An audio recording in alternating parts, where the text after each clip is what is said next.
All right. Hello, everybody, and welcome back to Watts the Obsession live stream and chat. And no, we are not always talking about the Watts case, and we haven't really in a while. But tonight we are going to talk about the Watts case in part, and also the Kouri Richins case, because we have an awesome featured guest here tonight, our channel's favorite true crime author, heck, everyone's favorite true crime author. Kathleen Hewtsen is going to be joining us. And many of you know that she wrote a book called Blood and Marriage about the Watts tragedy that happened on August 13th, 2018 in Frederick, Colorado. And according to Kathleen, tonight is going to be her final word on the Watts case because let's be real. I have a channel named Watts the Obsession and all that, but you can only take so much Watts. It's a pretty intense case, and there's a lot of controversy about it. We all know that things can tend to get a little bit dramatic when we are talking about the Watts case as well. So, I think it's good that all things start, have a lifespan, and, maybe eventually do come to an end. So I certainly understand that. So thank you guys all so much for being here. I'm so glad that you guys are all here. And just give me 1 second here. I just want to share this post really quick with somebody. Bing, bing, bing. Everyone, please give the stream a like. Share it if you're willing to, so we can invite more of our friends here to hear what Kathleen has to say. There we go. Post. All right. Okay, so, let's see. I'm going to just say, hello, Molson Man. How are you doing? I'm so glad you're here. Hi, Edward Schwenk. How are you? And I have that mate file for you, Molson Man. I'm going to try to send it right after this. Hi, Edward. How are you doing? Hey, Ara. So good to see you. Hey, Serena Williams. How are you doing? This is my first live chat with your channel. Well, welcome. I'm so super glad you're here. And moderators are awesome. Let us know if you need anything. And I hope you have some questions for Kathleen. Hey, Michelle. How are you doing? Hey, Joan, welcome, honey. How are you doing? Hey, Utter and Honey Bun, glad to see you again. Gregory, we're so happy you're here too. I hope you're enjoying your visit with your family. And see who else, if anyone else is here, need to say hello to. And if I did miss you for some reason, hey, Jeannie, how are you doing, sweetheart? Oh, I forgot that thing again. I'm going to do that in a moment too. I'm sorry, Jeannie. You guys are all reminding me of great things here. Hey, Macrotis J, how are you doing? Glad that you're here as well. Hi, Unseen Thinkers Life. I didn't get to say hello to you either earlier, and I'm very glad that you're here. Hey, Jody is cool. How's it going? And I'm not going to go up any further so we can get started. But if I missed you, don't take it personally. It's just because I missed you. And say hello. We'll say hello back. Hey, Andrea Burton, how are you doing? Welcome. I'm glad that you're here. Welcome to live Watts the Obsession live stream and chat. So I'm just going to play a little. Kathleen's going to come up in just a moment. I just want to play a little bit, and this is not fun stuff to listen to. I'm going to play a couple minutes of Chris Watts' confession, if we can call any of his declarations a confession at all, because we know that he made 3 at least different confessions: partial confessions, incomplete confessions, false confessions, not true confessions, cover his ass confessions, but this is, I guess, what would be considered the most official and actual confession that he made. It's a confession that he made in Dodge Correctional Facility after he was already in prison serving time for his crimes. I'm not going to say anything more because I say that in a little bit in this intro to the video. I just want everybody to remember why it is this case is so stunning, shocking, and jaw-dropping, and it stays with us. It will always stay with us. Here we go.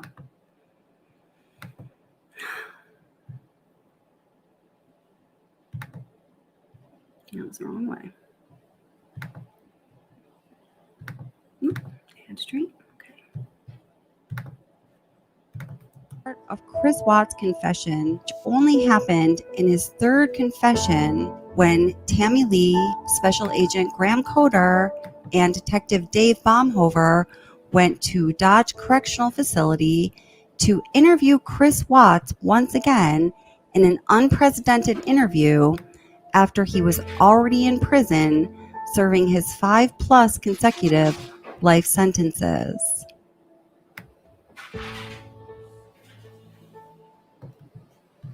something was urgent. It's like I had to say something. Okay. So then exactly what did you say and what happened? So when I woke her up, and it's like, hey, we just gotta talk. Okay. And it's like I told her, I don't feel compatible. I don't feel like this is gonna work. I just, I don't wanna, like, can we cancel the trip to Aspen? And she had booked a trip that week Oh, to go to some like mystery 4-star luxury hotel or something. just the two of you or the whole family? Just me and her. Okay. And she had Amanda Fair, couldn't watch the kids that weekend or something. Okay.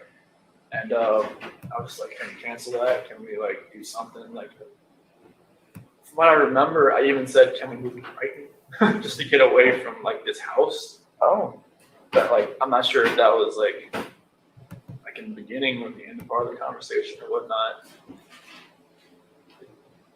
That conversation was so many different ways. Like they had gone from like staying together to not staying together to just like all the above. okay. So this is half an hour, what? Definitely not more than that. I don't think. Okay. I don't think. Are you crying? Is she crying? It's back and forth. It's like, she's got, mascara. She didn't wash her face when she got home. She had makeup on still, so mascara is running all over her and stuff like that. And yeah, it was nothing about that conversation. I just wish I could take all of it back. Just the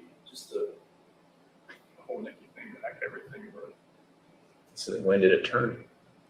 as far as that conversation, just at the end when I was telling her, like, I told her I didn't love her anymore. That's what happened. What happened?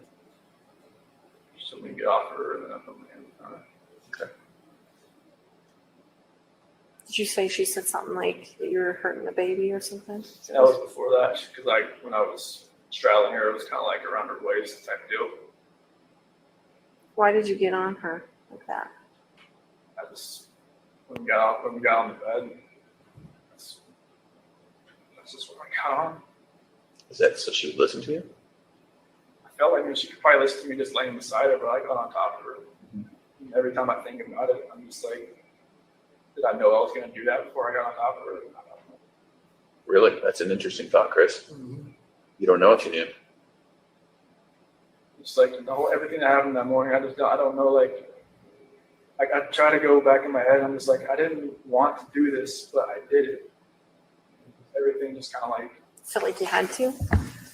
It just felt like it was. I don't even want to say it felt like I had to. It just felt like there was already something in my mind that was implanted that I was going to do it, and I woke up that morning, it was going to happen, and I had no control of it. You never thought about it before?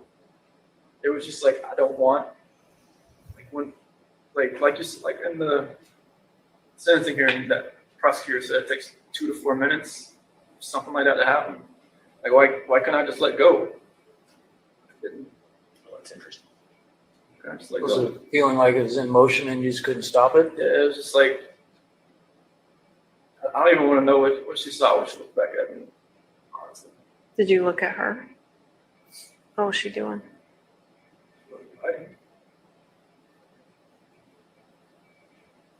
Why do you think she wasn't fighting? Maybe she was praying. Maybe she was just. I read the Bible. It said, the scripture says, "Don't forgive these people for they do not know what you." Like when you guys told me like take off your shirt and check for defensive wounds, and there wasn't going to be any. She didn't fight. I don't know why. Like she didn't grab. Could she grab your arms, or were her arms pinned down, or? Not that I remember. I don't think so. I mean, I don't think like I moved to where my knees were around her arms or anything. But it was just kind of like when I got on top of her, we started talking. That was it. It's kind of like in my head, or like in the back of my head, that was going to happen. And just like at the end of the conversation, it was just like, that's what happened. I just wish I could have let go. Did it seem like it was that long, 2 to 4 minutes? How long did it seem for you? Almost kind of felt like it was longer almost. It felt like time was standing still. It's kind of like I just saw my life just disappearing before my eyes, but it just like I couldn't let go. It was like somebody else, like if you picture somebody else around you holding your hands, holding you, keep you from not letting go. Now, I just want to read this one comment right here because I absolutely 100% agree with you. And let's see. Connie Joe Howard, and welcome. How are you doing? I'm so glad you're here. Narcissist, playing it like it was all just an accident or something. Yeah, I think up until that point, he certainly does do that. And there are definitely indicators in his speech pattern, in his voice intonation and quality that just let us know the man is lying. He is very transparent. He is a horrible liar, as I think Tammy Lee told him when he was in the police station being questioned and he did the polygraph test. He's absolutely horrible. But what strikes me when I listen to this confession, which I've listened to far too many times, is his absolute sense of having no ownership over what happened and being concerned with only himself. Like he just said, I think one of the last sentences he just said was, it was like time stood still. Like my whole life flashed before me. Well, for the love of God, what about your wife's life? What about your baby girl's life? What about your other baby girl's life? What about your unborn son's life? It's really, to me, it's a very interesting psychological constitution that this man has where these things just don't seem to register for him.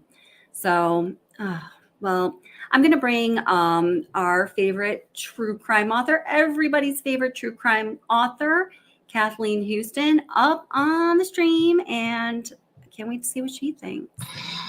Hi. Hey, Kathleen, how you doing? Well, I'm having a crying jag right now because I haven't looked at these pictures for a long, long time. Yeah. I want to mention, first of all, that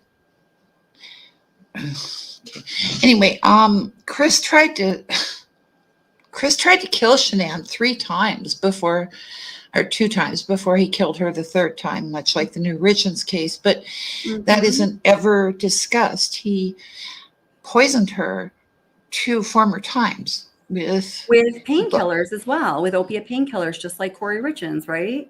Exactly. And a very few days before Shanann was finally murdered by him, when he stopped trying to poison her and decided to use his hands, let's all remember what it was like. It was 112 degrees in Phoenix that day.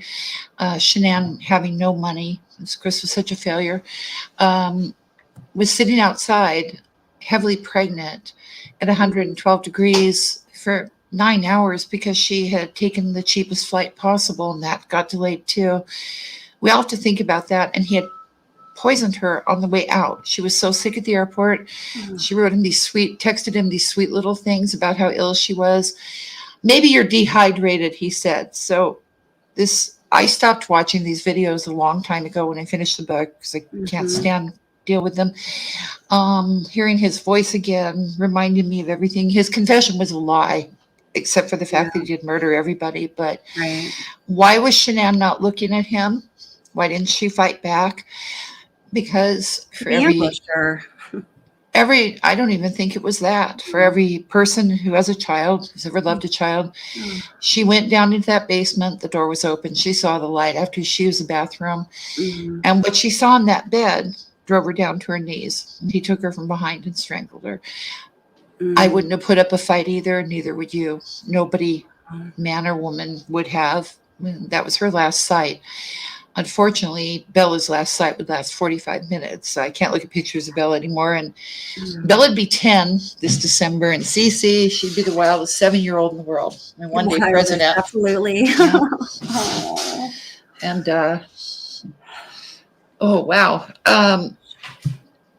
God, I hate Chris Watts. I hate Chris Watts so much, I had to call him Pennywise in my book because I went through a very long period of time where I could not use his first name. I still don't a lot.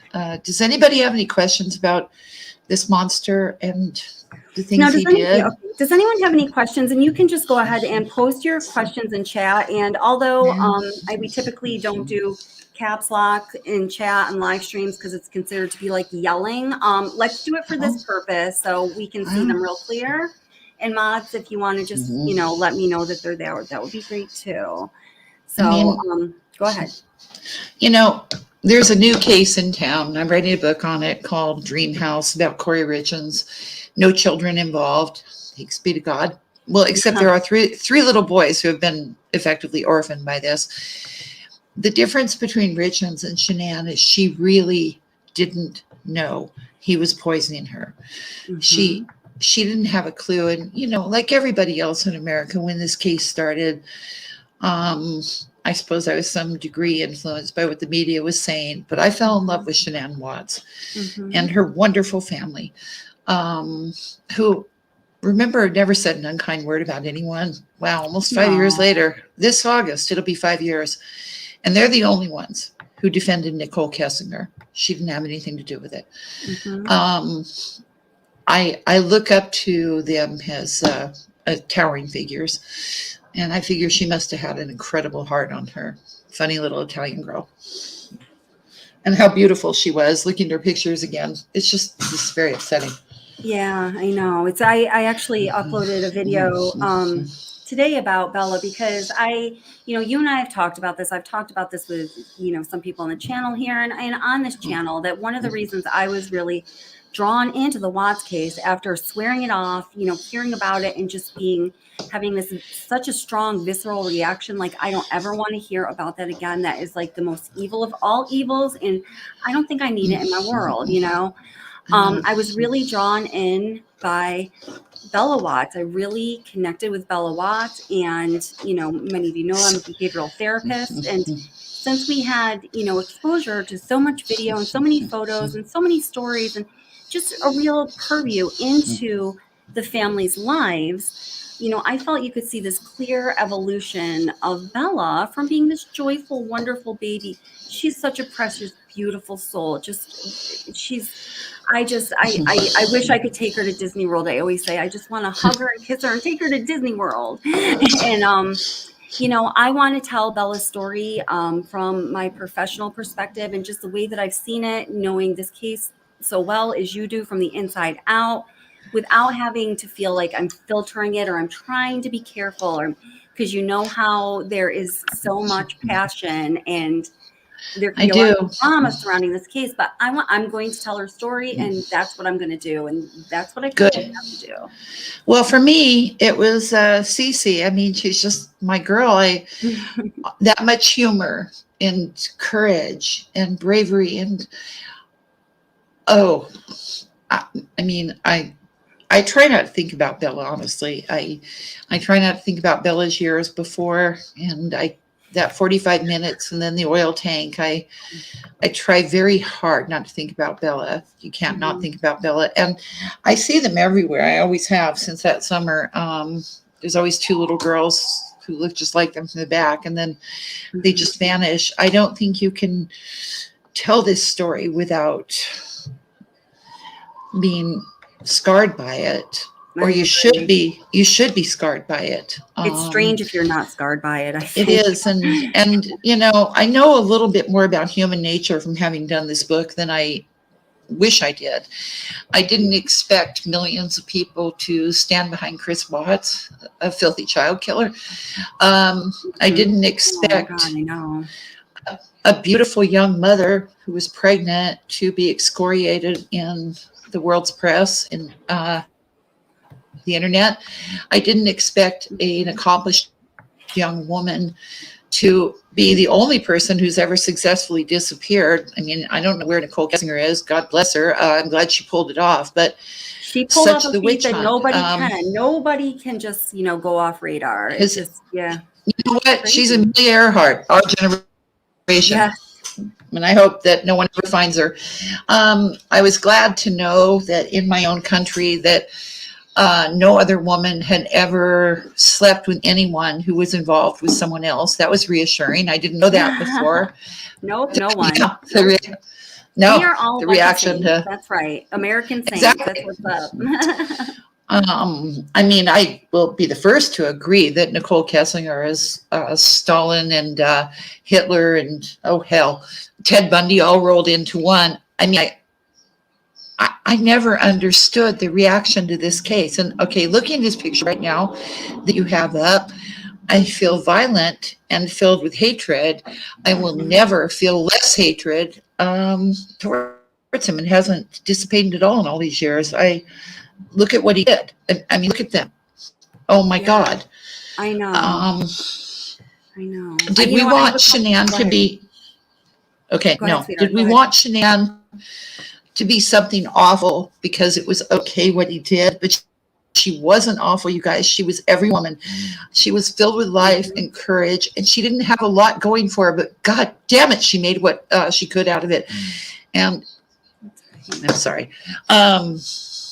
Wow, I guess this is why I haven't talked about this case in years. That is a important perspective, and you and I have talked about this. I've talked about this on the channel. I have like any other human being, I see a lot of different sides of Shanann, but the fact of the matter is her life was tragically and unjustly and unfairly and in an ungodly way ended at such a young age where everything just stopped. Beautiful girl. Right then, and to judge a person in that end moment, it's just something very unfair has been done to her. Yes. There was a YouTube creator who used to dress up as her and dress her son up as Bella and call it Shazam videos. I like people. I have to unring the bell of the things I heard and saw during this case. I've never seen anything like it, and I hope I never do again. Something ugly happened to us, and maybe, I had to, COVID. That was a time of real reflection for me, because I was so horrified by what the world had become that anyone would take Chris Watts' side. I thought like it was end times. I mean, I realized my perspective got a little skewed, but geez, I miss COVID. I used to rob 7-Elevens all the time during COVID to relax because I was wearing a mask. Sorry. You're so funny. Yeah, on a real serious note, though, I just, I thought I was going to need to see a psychiatrist, and a master's in psychology. I was diagnosing myself with depression and I think paranoia too, because people were so, okay, I said Chris abused the girls before he killed them. They caused a huge outcry. I tried to point out he just killed small children and a fetus. And you say he couldn't be a child abuser. I mean, I had cognitive dissonance with this. Sorry, now I'm going to need to see a psychiatrist again after this. Damn you, Kelly. Sorry, I'm sorry. Sorry. It's a send-off. It's a send-off. I'm going to go and rob a 7-Eleven without a face mask just to unwind a little bit. Okay. Yes. It's okay, Tim. You make sure Does you anybody take care of have- our girl there, okay? you can- I mean, as you can argue with me, I've had arguments about this case, and I believe what I spent years on it. And yeah, I mourn them. I'll always mourn them. And I'll mourn the existence of Chris Watts, but that's a different kind of mourning based on deep hatred. I changed feeling on the death because of him. You changed your feeling what on the death penalty? I was pro death penalty. I was changed death my penalty feeling before on the the Watts death penalty case. as well because of him. Yeah, no, we've never talked about this. I feel the exact Yeah. same way. I can't justify anything else. No, Feeling any other way. I cannot feel any other way. Do not feel any other no, way. and that went on and on afterwards with new confessions and new supporters. And, I ain't naming anyone, but I will call Kaufman. Jesus Christ. Yeah. What? His supporter. And they made that movie about free Chris Watts. And okay, in this whole world of ours, 9 million people, and who knows how many wonderful animals, you can't find a better cause to support than that one. Really? Absolutely. And You win. In my opinion, there is, the only case I think a person could make is, some miscarriages of justice in the legal procedure sense of the spirit of, miscarriage of justice. But to me, the people that were standing behind him and waving the flags were so passionate about Chris Watts' innocence. Just stood out to me as the people who are just putting whatever they thought would sell on YouTube or wherever, because I cannot rationalize it. If you are smart enough to write a book, if you're smart enough to create a live stream, if you're smart enough to create a channel, you certainly are smart enough to know that this man is not innocent. I can't see it any other way. No, and that he was never anything but horrible. He was never the man next door. People said, one of the excuses I heard for the horrible things that were said was that, we have to talk about it. Chris Watts was every man and it could happen to any of us. No, it could not happen to any of us. And he was never every man. If you never had a friend in high school, thing to say, because everyone, go ahead, sorry. No, it's true. Because somebody who has like a vulnerable personality could hear, people saying again and again, Chris Watts could have been anyone. It could have been anyone. That person starts to think in their malleable ways, well, it could be me. And then you can start to become that kind of evil, move towards it when you were not inherently evil to begin with. I think it's very dangerous to say things like that. Not good. I mean, if people are looking for warning signs, and I think I have a very strong, which I'm sure you do too, because in this, I have a very strong aversion to people diagnosing people they've never met with psychological illnesses. Okay, anybody can do that. Like you could say about me, Kathleen's a complete wacko. There'd be a lot of people that agree with you. I'd be one of them, but still not a trained psychiatrist. I can go to a psychiatrist and pay money out, and then I'll be like, wow, I'm officially a wacko. Anyhow, Chris Watts, let's see. I heard the phrase covert narcissism. Here, boys and girls, let me fill you in on something. Look at that. Chris Letitia Staunch stuck. Yes, whoever you are. Yes, thank you. Exactly. Well, and then in hell later on. Letitia Staunch liked to use rectal thermometers on that gorgeous little boy she killed. And Chris Watts liked to use rectal thermometers on the girls. If you know someone who uses rectal thermometers on children, report them to the police. And they're not the boy or girl next door. Letitia Staunch and Chris Watts are not. If they are your next door neighbors, sell your house at a loss. Take anything. Just go. Pretend you live in Flint, Michigan and run for the hills. Yeah. Seriously, run fast. No, that is an important message. In researching this case I talked to, and you and I discussed this, I talked to a couple of doctors, and two of them were pediatricians about the issue of the rectal thermometers, and they both agreed absolutely positively not after 18 months, and really only at the very most tender age, when you literally cannot get a more accurate temperature, because a baby is too soft and squirmy and beautiful and lovable. But that's why those underarm thermometers work so good. Underarm thermometers work great on babies. They use them in hospitals, so I guess that's good enough. That's right. Nothing was wrong. Right. Nothing was wrong with the girls. No. And remember, it wasn't Shanann's family who told me about him going in naked and standing over Cece's crib. Oh, could you tell that story? Would you mind telling that story? No. Okay, go ahead. Yeah. Okay, so Cindy told me about this is to show an overreaction on Shanann's part. She walked into Bella's room. Bella was a babe. No, Cece, I'm sorry. And saw Chris standing by her crib naked, staring down at her. And Shanann, and boy, she missed the boat here, but she told everybody that Chris had started sleepwalking. Oh, boy. He never sleepwalked before or after. Now, his family felt that he was so stressed by being married to Shanann that he begun to sleepwalk.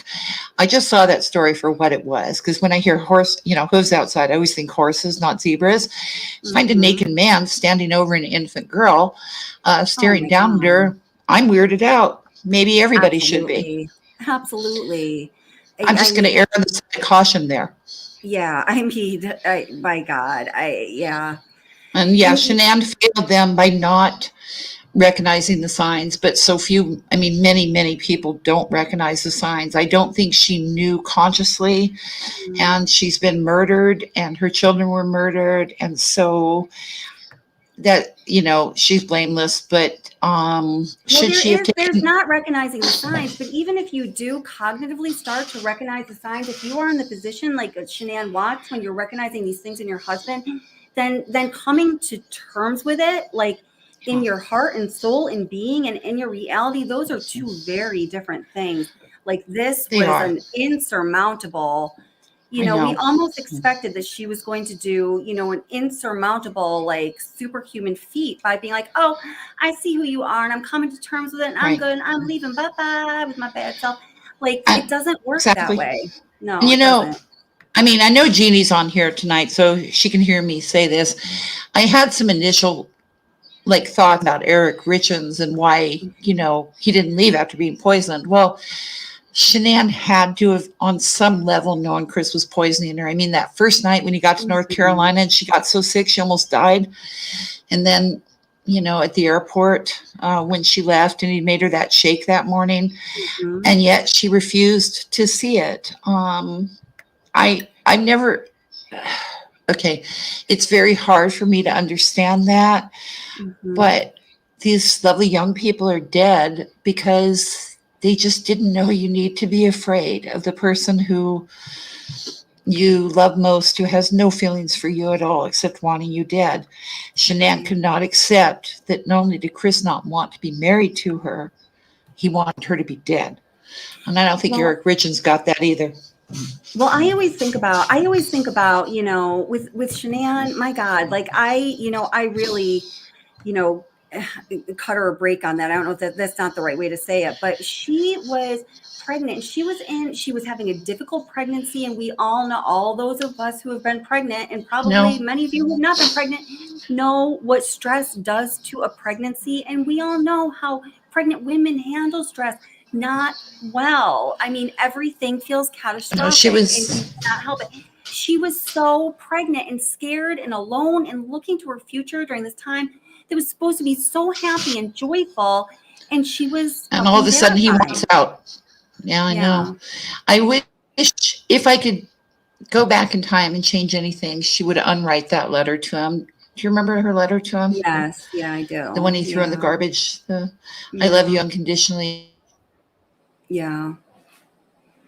Yeah. Well, here, I've got a couple questions. Are you good for a couple questions here? Trust and love. And all her trust and love is nothing compared to Cece and Bella's trust and love in him. Oh my God. Look at them. I know. But she was so beautiful. I know. She was beautiful. Yeah, I'm up. All right. Okay. So we've got Jeannie's asking, Kathleen, do you think if after being poisoned by Oxy, if she had lost the baby, would Pennywise still have killed them all, or was he going to do it anyway, regardless of what happened with the pregnancy? Oh, great question. Here's the thing. Had Shanann died like she was supposed to that night, I do not think he would have killed the girls. I think he would have left them with her parents. However, he had taken out those life insurance policies, and they were high dollar policies on small children, and he needed that money. But the money from Shanann would have carried him through to sell the house and get out of his mess and hopefully write off, he thought, with Nikki Kessinger, who'd have dumped him flat, as I've illustrated on many occasions. But anyway, her $300,000 insurance would have done it and would have saved the girls. Shanann would have killed herself to save the girls had she known he was poisoning her and had this insurance policy in her. But she did not know that. Great question. Wow. Yeah. So Wow. if she had just died the way she was supposed to that night in North Carolina, or if she had died in the Denver airport when she felt so sick, or on the plane to Phoenix, the girls probably would have lived. I'm not sure actually there's one problem with that. I've gone back and forth. If he wasn't going to kill the girls, he could have left them in North Carolina.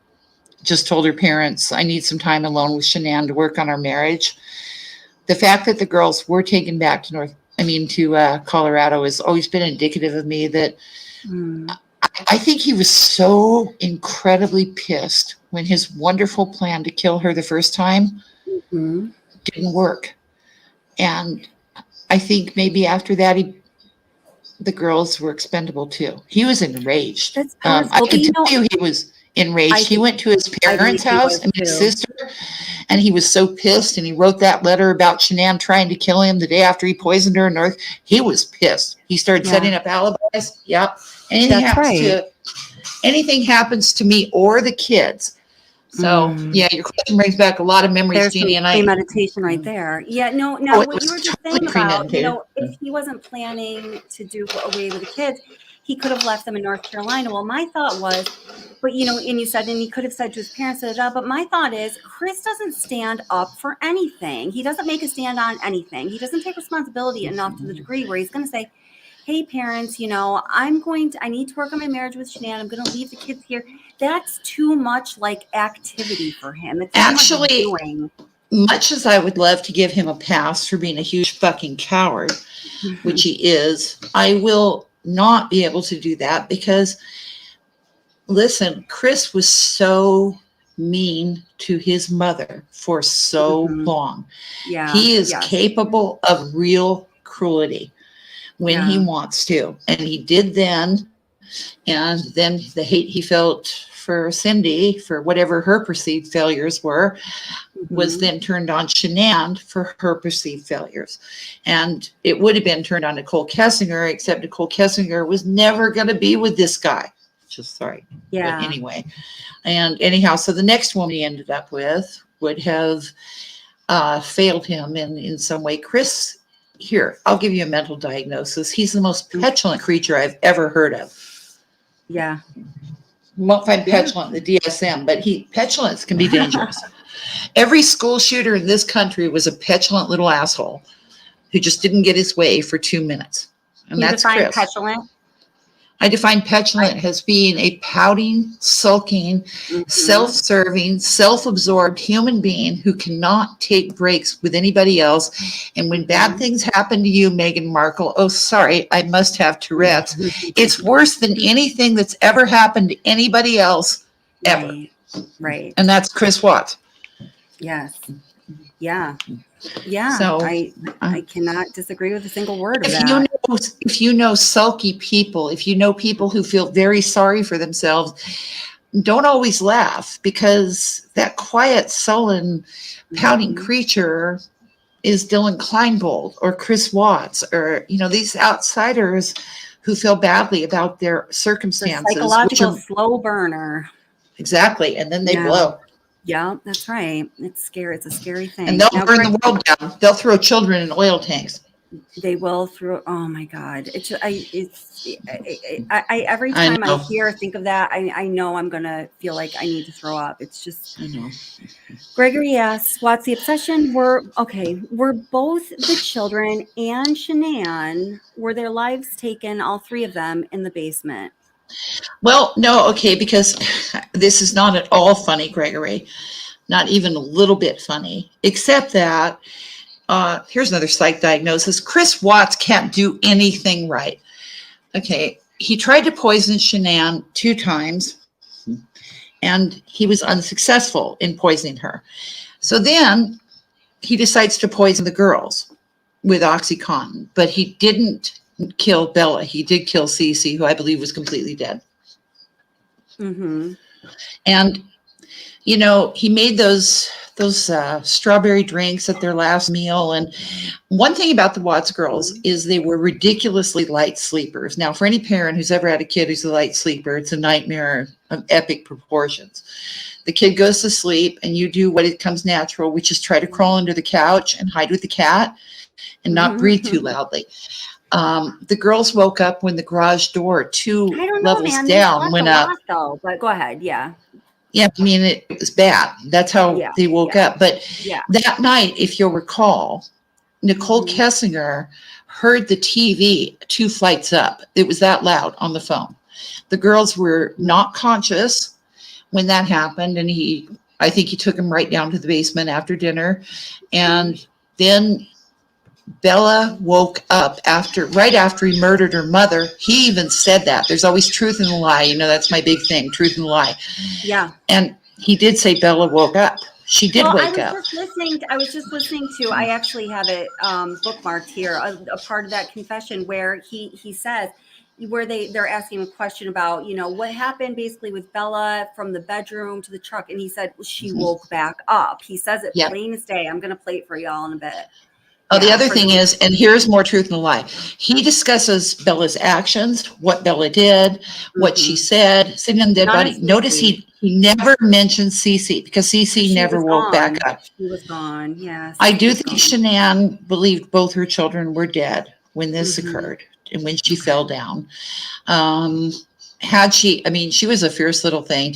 Had she known Bella was still alive, this might have ended very differently. She would have fought with everything she had. I Maybe it wasn't absolutely much, but agree. The strength she of the would have, or Cece mother.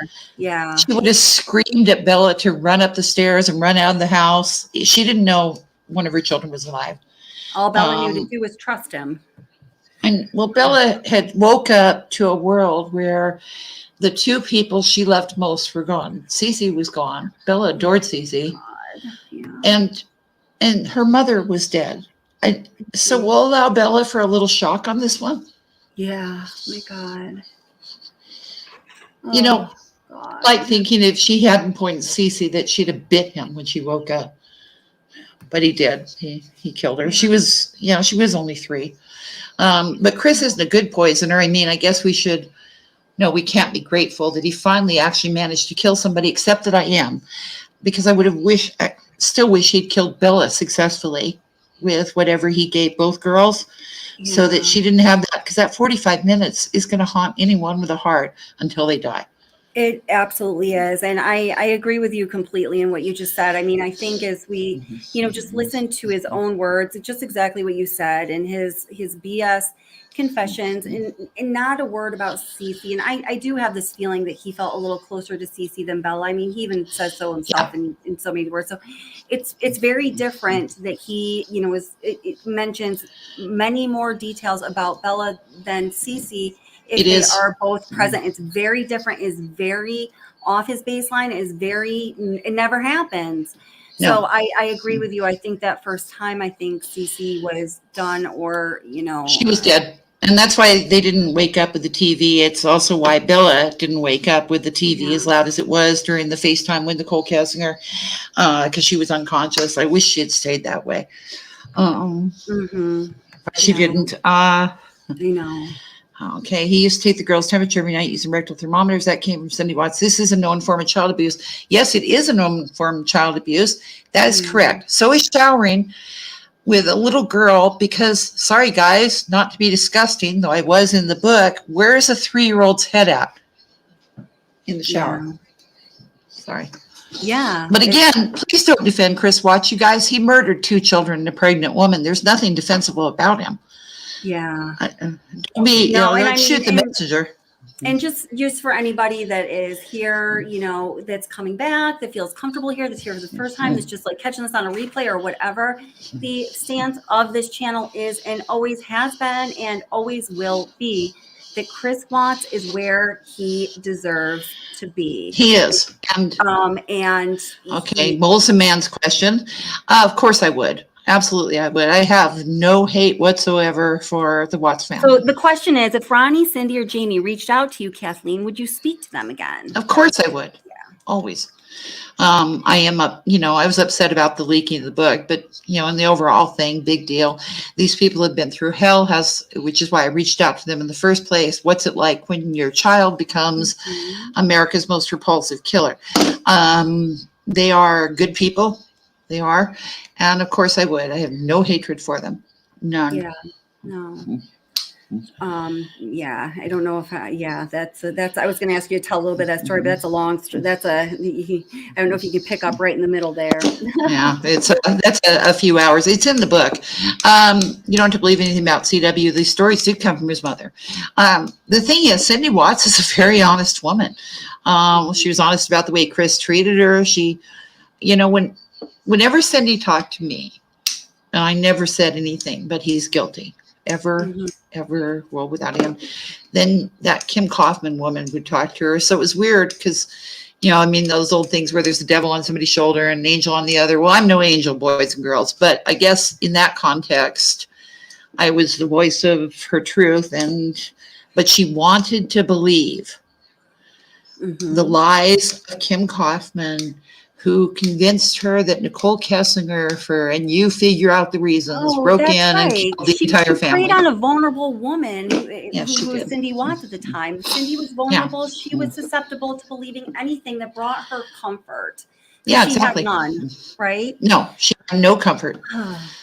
And the thing is, and she's a very sweet lady. She blamed herself absolutely for the way Chris turned out. So somebody coming along and saying he is an innocent creature, and for some reason he hooked up with this Jens Manson girl who just went in and slaughtered the whole family. Okay. That ridiculous as it was better than the truth. And I never deviated from the truth. And she never hung up on me once when we were discussing it. Yeah. And I thought that took courage and heart. Yeah, no, I want to I just want to bring up this one comment here because I know how people get very passionate about this topic, and I do think it's I think I may have lost it. Maybe it's not meant to be read. I do think it's an area that you and I don't agree on the details of, but I mean, I think that is absolutely okay. So Serena Williams says, and I feel like I have to address this because it is such a hot topic, and I think that I personally think it's a good thing that it's a hot topic because we need to pay attention to abuse and child abuse and people and families and individuals that are in crisis before the crisis turns to a motherfucker of a crisis, you know? Agreed. So Serena Williams says there's so much evidence that Shanann did not treat her children responsibly, and she did use rectal thermometers irresponsibly. Chris was complicit. Now, I just want to say my opinion is I do agree with the first part of that statement in part. I do think that, you know, I do think I'm not arguing, guys. I never wrote Shanann Watts as a saint. She was not a saint. No, and and you don't have to defend yourself like that. I just know people are going to keep going at it. It's okay. I do think, and I it's do fair. know that she used the rectal thermometers, and she said at some point, and for a duration, she took their rectal temperatures. It was either 2 or 3 times a day. I mean, this was in my mind crazy. It's child abuse. Complicit. Like, yes, he was, and Chris showered. He was more than complicit. He was more than complicit. He showered with them. I mean, for the love of God, he killed them. You know what I mean? He murdered them. I understand. I know that people have there's a lot of nuances in how people view these particular subjects that we're talking about right now. So I just wanted to address it. That's all. What I thought of, and when I first started this case, Serena, I think I actually said that Shanann probably had Munchausen's by proxy. I've had to apologize for that on numerous occasions, a rush to judgment. No, I don't think she do. I think she might have been a bit of a hypochondriac? Yeah. Do I meet hypochondriacs every day? Yeah. Do I diagnose myself with all kinds of stuff? Like, I'm really unpleasant, so I tell people I have Tourette's and it's covered under the ADA, but that's not true. It's just a cheap justification I use. Yeah, she wasn't perfect. She wasn't Princess Diana. But she was young. She had been kicked to the curb by the man she loved, her first husband, got into what I think was an affair with a married guy. That's never good for a girl psychologically. Things hadn't worked out for her. And she was if it's just true, a freaking human being. There's many dimensions to her, just like everybody else. We hope we're all multidimensional. She had lupus. Lupus is the most painful, debilitating disease I have ever seen in my life. I have a painful, debilitating disease, but it's not as bad as lupus. We've lost family members to it. It makes you crazy. And okay. But the other thing is she did just a lot of things I did too. When your kids are toddlers and you're trying to talk on the phone, which was her lifeline. Oh my God. I mean, I don't know how many times I locked myself in the kitchen pantry to finish a phone call for work when I was at home. Yeah. Did I ever let them eat an entire thing of marshmallows? Yep. Was I tired? Sure. Weren't we all? God bless her, her beautiful face and her sweet life. Do I think she knew about Nicole Kessinger? Deliberately, no, she did not. She could have known at any time. Do you think she had an inkling that he was having an affair? Oh, absolutely. And her friends, Yeah. her wonderful friend that, saved everybody basically, or tried to, Mhm. everybody knew Chris was cheating and she Mhm. just refused to see it, which brings us back to the Richins case. Eric knew she was stealing money and trying to kill him, but he refused to see it. Oh, I'm sorry about almost losing your son. Yes, stress is a terrible thing when you're pregnant. Pregnancy is stressful anyway. If you have toddlers, and I think about her pregnant in that terrible heat that day in Phoenix by the pool to save him money. And sorry. Yeah. Next question. Okay, she didn't see it because who would imagine? Thank you. Very true, Erin. Yeah. I was just saying that. I was just writing you a message, Erin. I think that's a great comment. Yeah. It's a great comment, and we have all, every one of us, have been in our life with situations where we just didn't want to look at something at one time or another, whether that is personal or work or health. We just did. Sometimes when you don't want it to be, you think you can magically make it not true, or maybe if you just put your head in the sand, it'll go away. And yeah, I'll never judge her for that. She was in a terrible position. She didn't have a college degree. She was pregnant with her third baby. She didn't want to move home with her parents. All her decisions, all her choices were terrible ones after he did this. But I do believe he encouraged her to get pregnant. No, he didn't want her to miscarry. Elizabeth Oxy is not Elizabeth Bridges, Miss Bridges. Oxycontin, hydrocodone, whatever you want to call opiates, they are not abortifacients. I was a social worker for a long time, and many, many millions of American children since the opiate crisis in the last 25 years have been born addicted, perfectly healthy, but addicted to opiates. It does not cause miscarriage. Interestingly, you can look up how to cause miscarriage on Google. It's really easy. It's how I learned how to make chloroform on the Casey Anthony case. Everything's on Google. Anyway, aspirin will do it, and so would a huge dose of vitamin C. Those are both abortifacients. Or it's Colorado. And so does certain adjustments in reflexology. There's if you want to get something done, we all know Google is going to tell you the way to do it. Tell you how to do it. You know what else Google would have told him? Where to buy morning after pills. He could have ground up 6 of those in her drink, and that would have been it. No, he was trying to kill her. You don't get $300,000 in with a, that thing for accidental death, double indemnity, 600,000. Yeah. If somebody has a miscarriage, you need a body. Insurance companies want bodies. Good question, though. Yeah, no, absolutely. Yeah, totally. Oh my goodness. Here I'm looking. Okay, so Erin asked, why do you think that Kessinger was making sure that she was talking to Chris Watts after Shanann and the girls went missing if she was 100% innocent? Why was it so important to know it was Chris Watts if she did nothing wrong? Good question. I am of the opinion that Nicole Kessinger is not completely innocent, but I do not think that she killed anyone. That's for damn sure. If you read the book, I beat down on Nicole pretty hard. You did. Yeah, you did. Okay. Nicole Kessinger, first of all, I absolutely hate her for setting women's rights back about 3,000 freaking years. Yes. Do you know how hard it is to get a job in the oil industry when you're a woman? Like, it doesn't exist, and she'd made it, and then she sleeps with an underling. Great. I know. Damn, talk girl, about, right? Talk about joining the old boys club. Nice work, stupid bitch. Anyway, and yeah, then there came a time, and her talking about when she said she never Googled him. I've always believed that as sincerely as I believe that Meghan Markle didn't know who Prince Harry was. Sure, and if you believe that, also, I happen to be the only holder on the rights of the Golden Gate Bridge, which is tonight's for sale for 99.9. Yeah, okay. Ooh, she was a liar. I'll buy. Exactly. She's a liar. She knowingly slept with him after she found out, because of course she Googled him. That's just ridiculous. Defies common sense. She ruined the career of women everywhere by doing, her little Harvey Weinstein crap at Andarko. And then she tried to make herself look good in a situation where I'm gonna be honest, I'd have killed myself if I found out I was sleeping with a guy who slaughtered his children. Oh And I my had God. nothing to do with it. I'd have just killed myself anyway.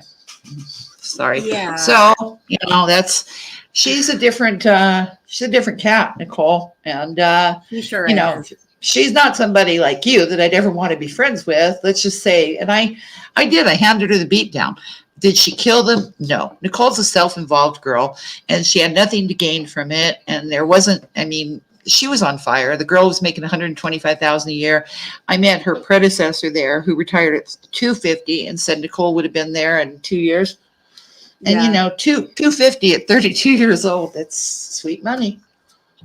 Yeah. Mm. Oh, this is very interesting. I never heard this before, but Mary Rose and Welcome Mary Rose says, I think that he got her pregnant on purpose to weaken her. That is very interesting thought. Yeah. I never thought about that before. He wanted, It speaks I to think me. he did want the pregnancy. Absolutely, positively. Mary Rose That goes really on to say speaks to she me. was probably going to leave him, and then he had to pay child support, so he got her pregnant to trap her. That's very interesting. Mary Rose, I have never thought that before, but now that somebody said it, I agree completely. Oh, who gave him medication?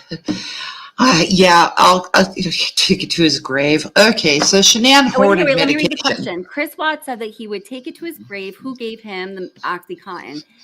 Does Kathleen know more about Yeah, his wife gave it to him. Ironically. Okay, I do not approve of hoarding medication in a house where you have children. On the other hand, OxyContin retails for, what did Alec Murdoch teach us about that? $100 a pill. Pop. Yeah. Yeah, so, she shouldn't throw it out. And also, she was a horrible pack rat. That girl kept every piece of Christmas ribbon she'd ever used since she was like 6 years old. It was also organized, man. If I was a pack rat like that, I'd look Me like too. a hoarder. I know. I would definitely look like a hoarder, which is why I throw things out all the time, including like my driver's license accidentally, so I don't have too much junk. But yeah, she was a pack rat. She was organized. I wish, I've been looking for an OCD man my whole life. I really love my husband, but he is not OCD. So nice OCD. So she kept all that stuff. Chris went down there and got the pills right out of her little medicine chest in the basement. Shanann, I guess, could be said to have tried to kill herself, though I won't be saying that. Yeah, wow. He probably blamed it on her. She kept all that medication. The temptation was too much for me. Ooh, I want to electrocute him. Sorry, reminded me of something. He is very ill. Yeah, Tony's right. What you said, Tony, you're right. They do. You shouldn't, maybe, but yeah. And we all can't live like that, right? You're right, Tony. We can't. I don't believe in looking under rocks for things. You got to let stuff go. But he had poisoned her twice, and he wanted out of their marriage, and she really should have put those things together. But I can't beat up on Shanann. She get nauseous when I criticize her. I didn't make her an angel in the book. She wasn't an angel, but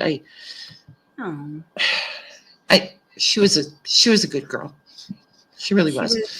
She was a young woman trying to live her life, be a mom, make it work. Like, she was doing all the things. Hard worker. Yeah. And those little girls loved her too much for her to have been unkind to them. I saw the footage. We all saw it. They ran to her. They loved her. And sorry.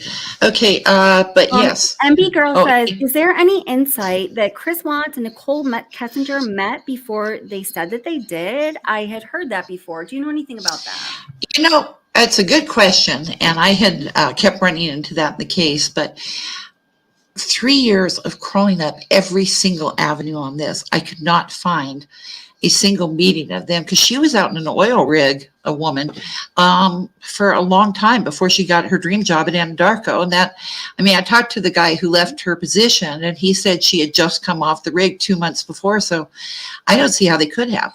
I don't think so. And I think Nicole had gotten recently dumped, by somebody. Well, apparently she'd been in an abusive relationship, and that's how she decided he was her dream man.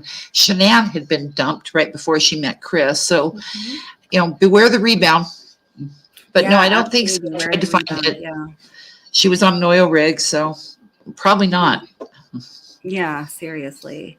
And somebody asked, was it oxycodone or oxycontin? And it was oxycodone. It's I don't know if it, Oxycodone 10 milligram. yeah, I actually, yeah. guys, to be perfectly honest, I to this day don't know whether it was Oxycontin or oxycodone. But Mhm. let me say this: Norco, hydrocodone, hydromorphine.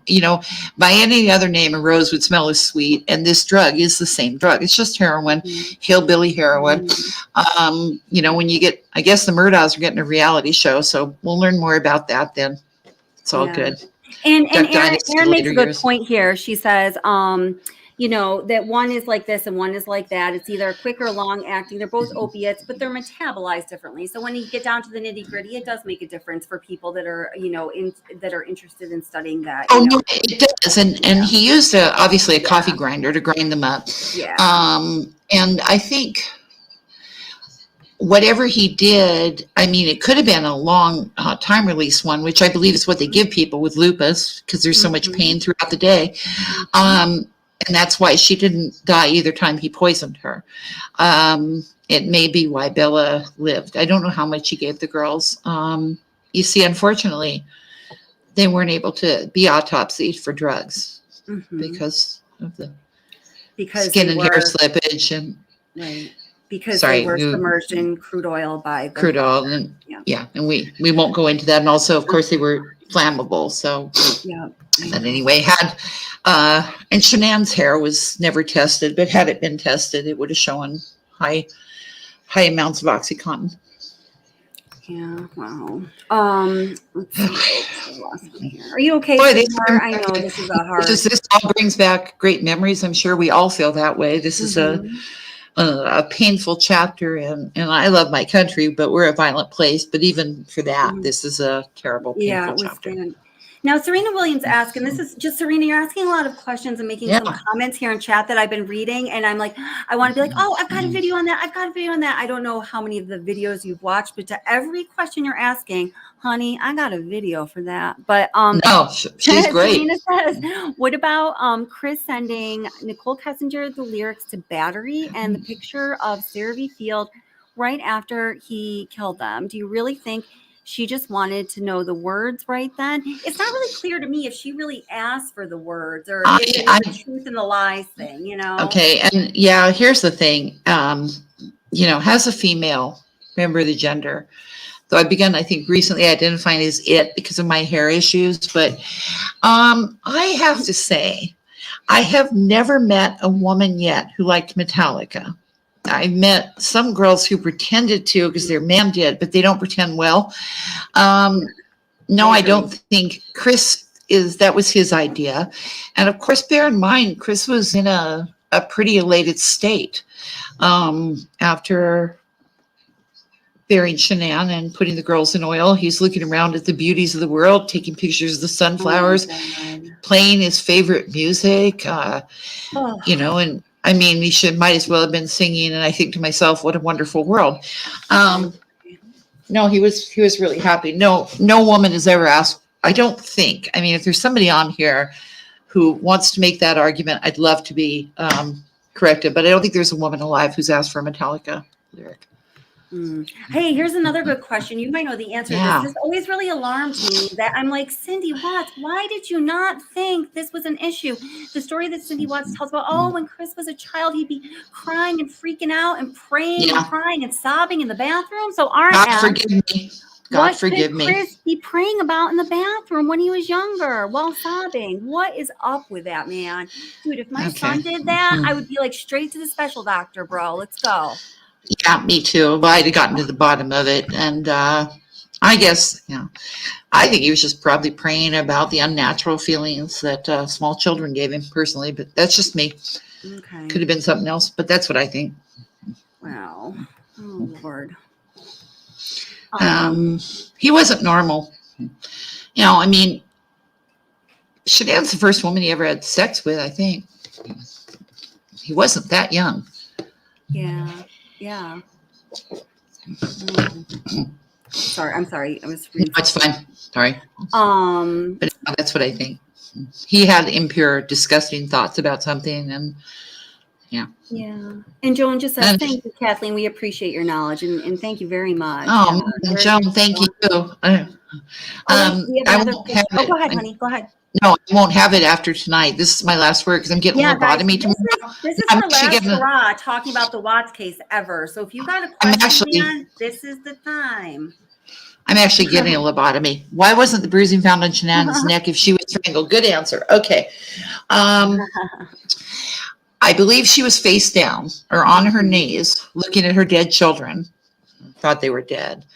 And he just broke her clavicle bone with his incredibly strong hands. This guy could bench. He was ripped at that time. She wasn't strangled. He talks about 2 or 4 minutes. He just broke her neck. Mhm. And it was a good shot. I mean, thank you. A good question, but he did. He just broke her neck. And it showed in there, the autopsy, her little broken neck bone. Oh gosh. Oh. Yeah. Ho Chi Winner, Well, at hello, least- welcome. I haven't seen Ho Chi Winner in a Thank while. you. I just want to say hi. Sorry. Yeah. So And that's what you. Okay. So and I mean I've heard Oh my I've God, heard, we have a Metallica fan. Yay! we do have a Metallica fan. And I've heard some other, medical type like doctors talking about how it would be possible to suffer the fatal injury that she did suffer, and not have what is normal bruising for strangulation. Well, because you can do. I don't know. Yeah. So sorry. Well, the thing is, the I don't know if reason I'm she going down the didn't bruise is you do bruise when you're being strangled or beaten to death. But I think it was very quick. She was small. And he just got her neck with his very buffed up hands, and we've all seen him bench press. How tall Funny is Chris story. Watts, Kathleen? He's 5'6", baby. Dude, did you guys know he was only 5'6"? I found this out yesterday when we were talking about this. My whole world is painted in different colors today.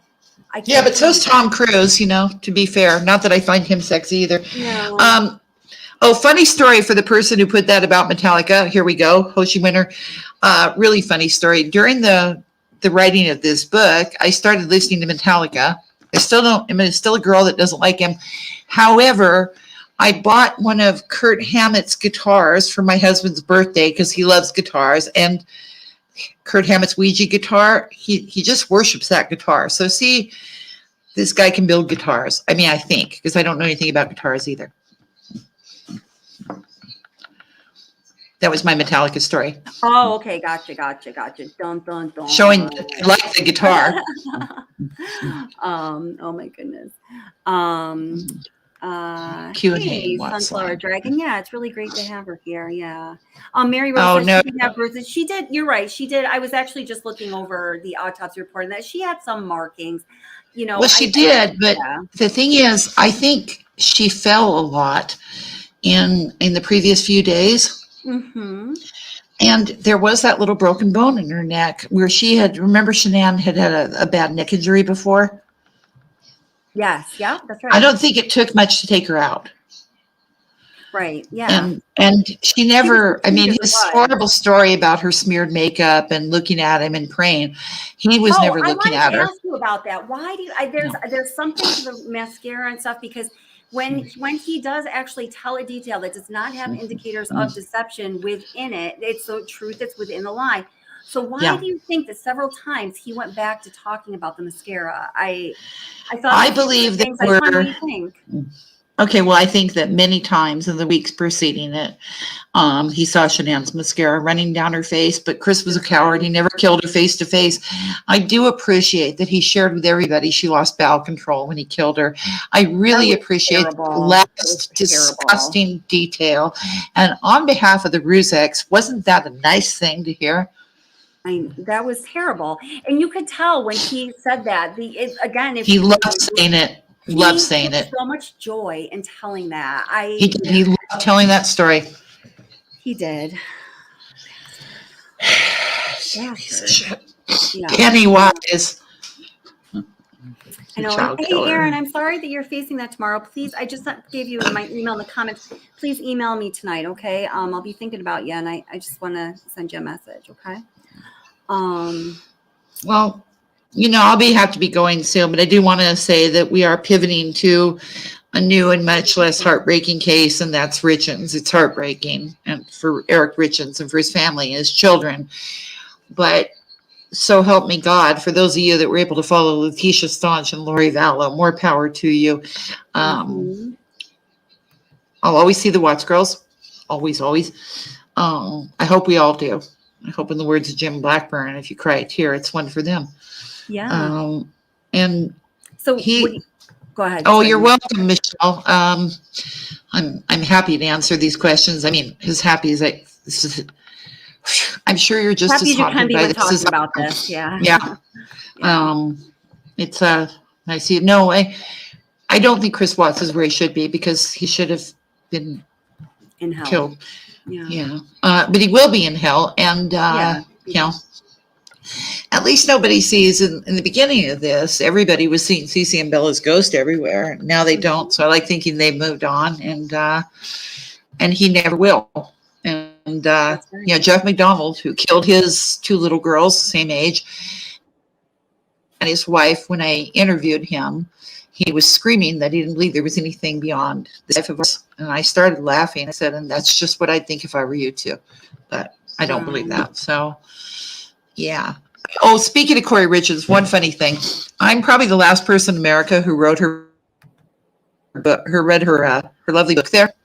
It has about 30 words in it. Anyhow, all 30 of them, when they get lonesome, he's always here. He's in the living room. He's in the bathroom. He's at the game. He's always with me. Now, Kouri, I believe in ghosts, so damn. Yeah, you know, damn don't girl, close you your are eyes after dark. haunted. Yeah. Oh, do I think the barrels? Do I think they were a last minute decision? I wish I could, Era. I don't believe that, because I believe he dug Shanann's grave the day prior.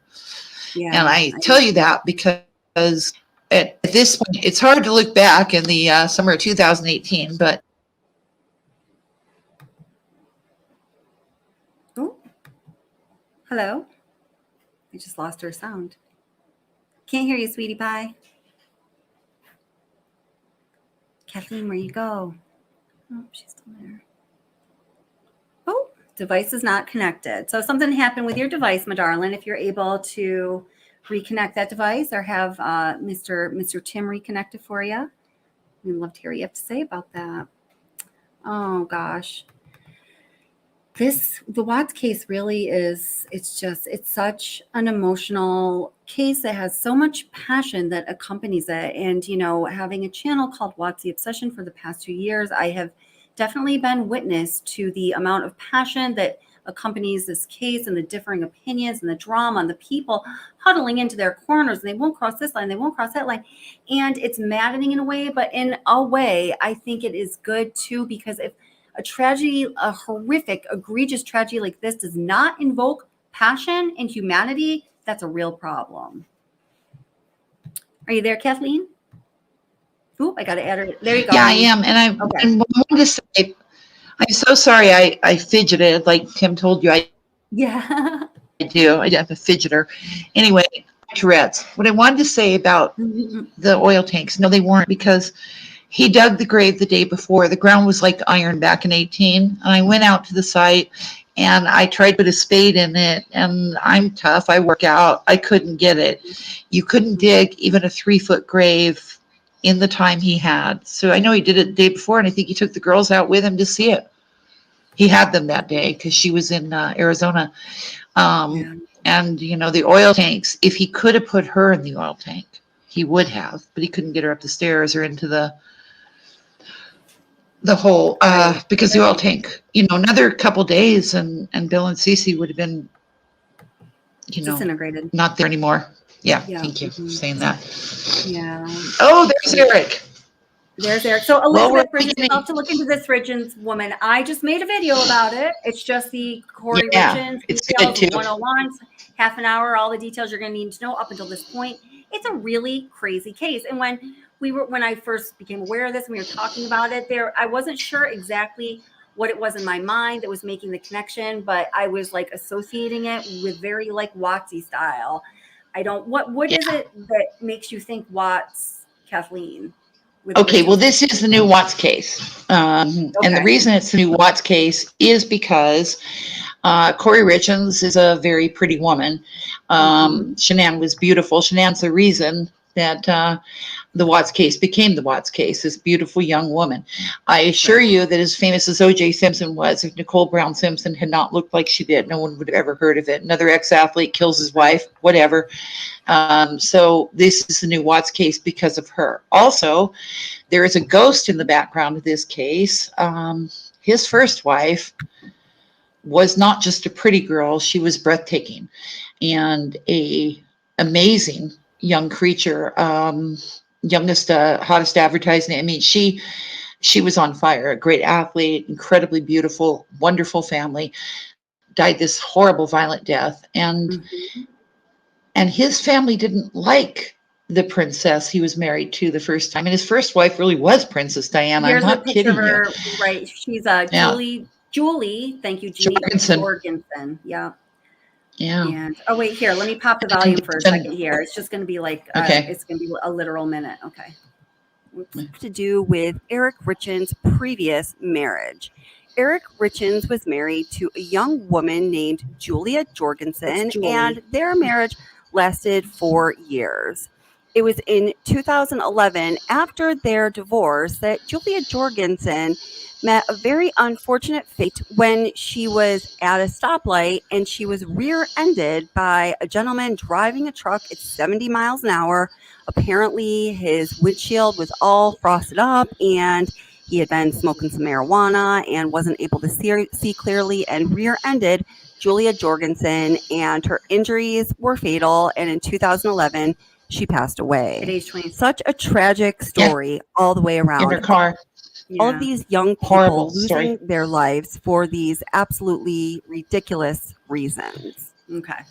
That's all. I think what happened is Eric lost her. This was a golden girl in every way. We do not know. Brilliant, does. Kind. Everybody talked about how kind she was. Something went wrong in their young marriage, and he married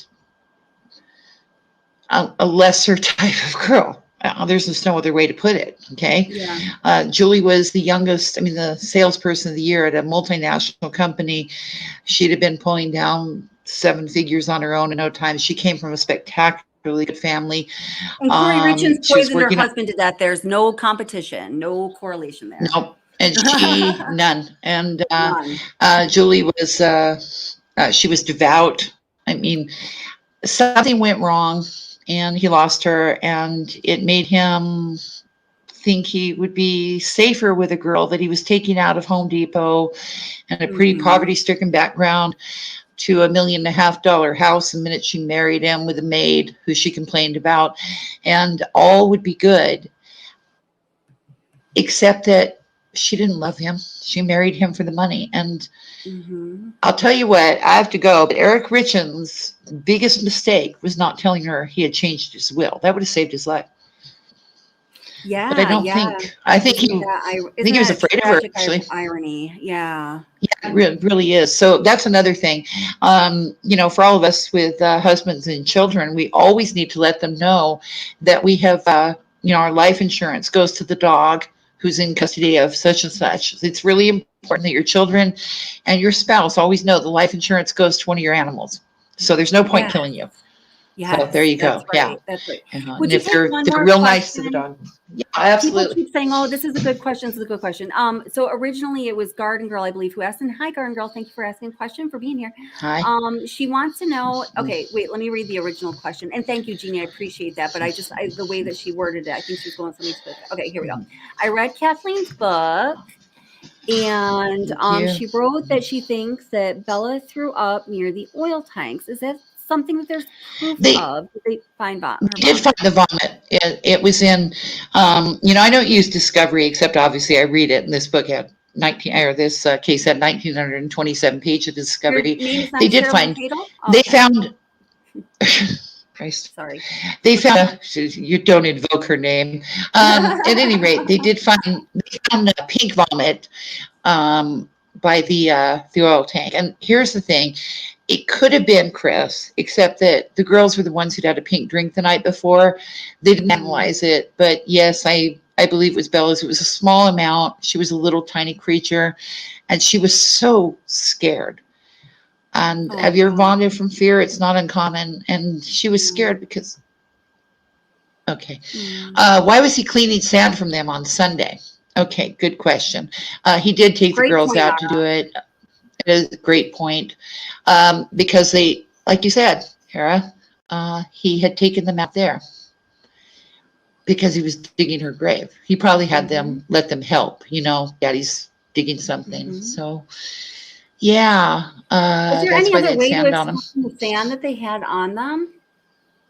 No, because they were the little pool party that was on cement in a children's pool. Era, that's a terrible and brilliant question, and he was cleaning sand from them, and that's because it was out there. It was sandy.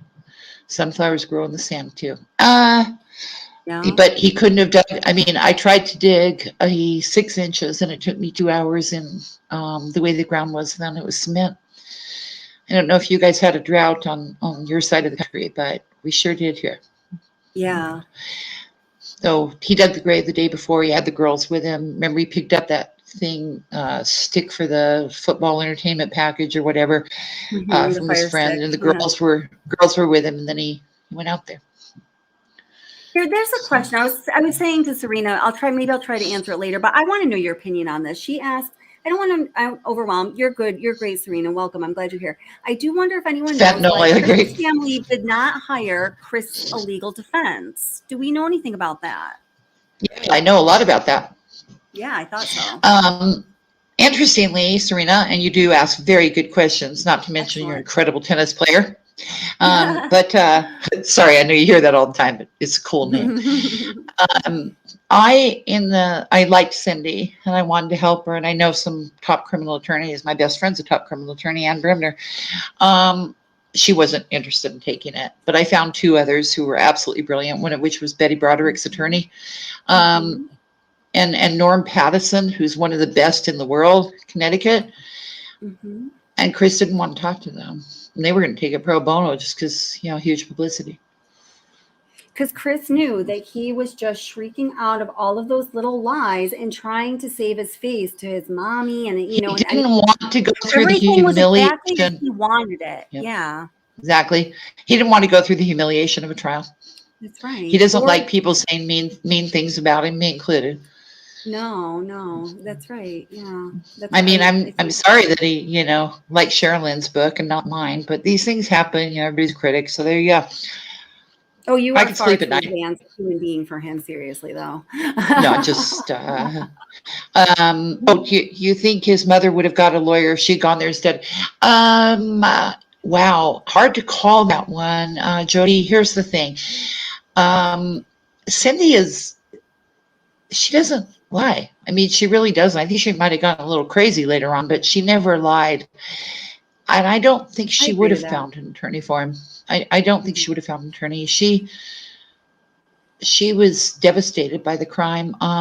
She wanted to fly home with Chris after the poisoning of Shanann and stuff, and that alibi letter he wrote. She wanted to go there and take care of the girls while they argued about their stuff, and he absolutely forbid her from coming. If Chris had allowed his mother to fly home from their trip to North Carolina, then everybody'd be alive. But he made sure she didn't go. No, this isn't. I'll tell you, I never got the indication she was a woman who believed anyone should get away with murder. Anybody that Kim Kaufman was able to convince her that Chris didn't murder anybody, that he just lies to everybody, including his own confessions. He does lie, but. What a horrible disservice, man. That's just gross. Yeah.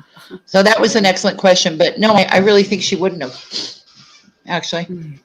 Yeah, there you go. Okay, so you're doing Richins. Now I'm just going to watch. You guys, thank you for listening to me and all of your really brilliant, insightful questions, which I appreciate. Really great questions. Really great questions.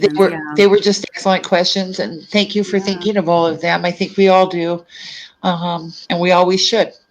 And Kathleen, thank you so much for coming on Thank and you. for talking about Chris Watts the last time with us. And I'm sorry, I know that it was a really emotional topic and you Okay. came in here with those pictures, those beautiful girls up. And I appreciate you so very much. And Just thanks all for the what feedback I you get about do, you is my. amazing. Thank you for what you do. And listen, I'll see you next time on Richins, and we'll have some more fun. Actually, maybe I'll see you in Salt Lake for the hearing. Yeah, seriously, that's a possibility. Yeah, we're going to be kicking Richins. We're going to be kicking Damn Kouri right. Richins. Yep, Kelly, And Kathleen, you and Kouri have Richins. that is correct. You have a wonderful night, everybody. Happy Sunday. Thank you so much, Kathleen. All right, I'll talk to you soon. Thank All right, you. bye, sweetheart. Bless you guys. Okay. So just one moment. My son has a question. Yes, son. Can you explain me what's in it? Can I make spaghetti? Yeah, I can do that. Okay. Yep. Okay. Love you too, honey. What a wonderful 14-year-old. Okay.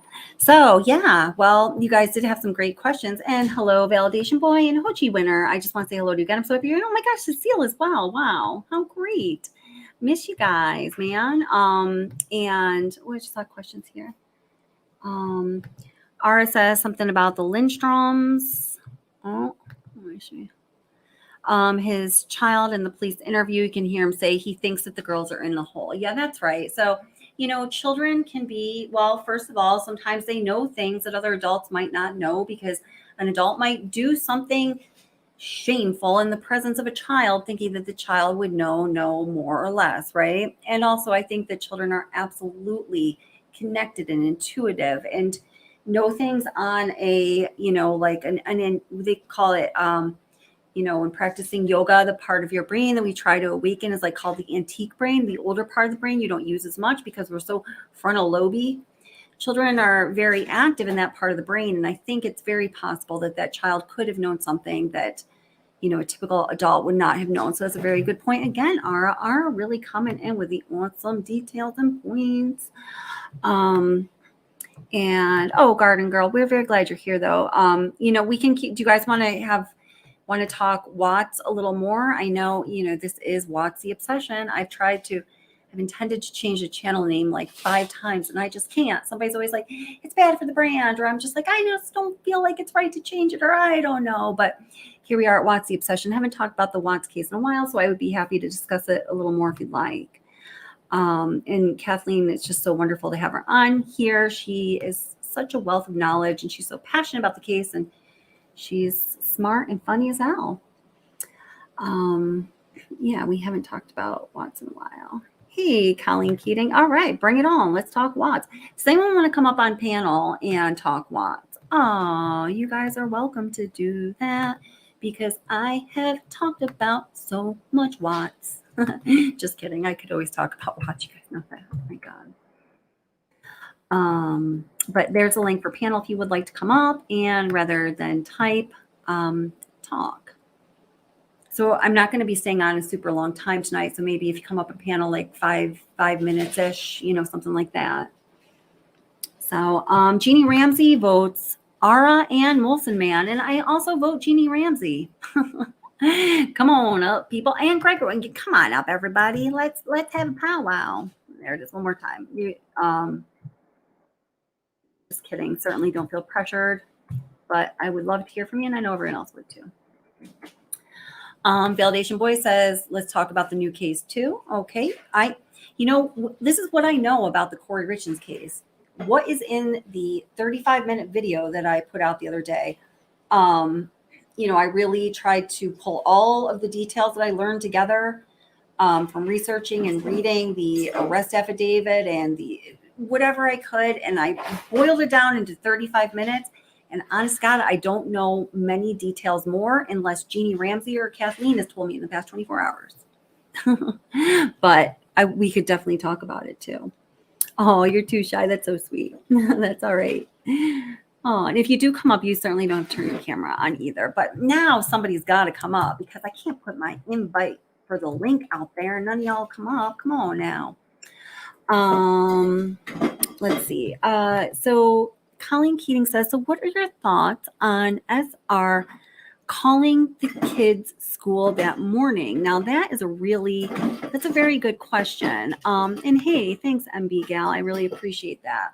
hold on just one moment. I'm going to bring up Gregory and Ara, and then one of my bunnies is like throwing their water bowl because apparently she's really thirsty. I'm going to go give her some water because it's really loud. So Gregory and Ara, welcome, guys. Awesome to have you up here. How you guys doing today? Hey Kelly, how are you? Hey Ara. I'm doing good. I'm doing good. How you doing, Ara? Hey Kelly, hey Gregory, good to see you guys. You too, honey. How's the family doing, Gregory? Gregory's visiting his Oh, family. yeah, great. Yeah, things are Awesome. great. Cool. Thank you. Yes. Oh, you're actually in like Ara's neck of the wood, I think. I'm not going to give specifics because I don't know if you want everyone to know that, but okay. So what do you guys thinking? And do you guys have any thoughts on this question that Colleen posed?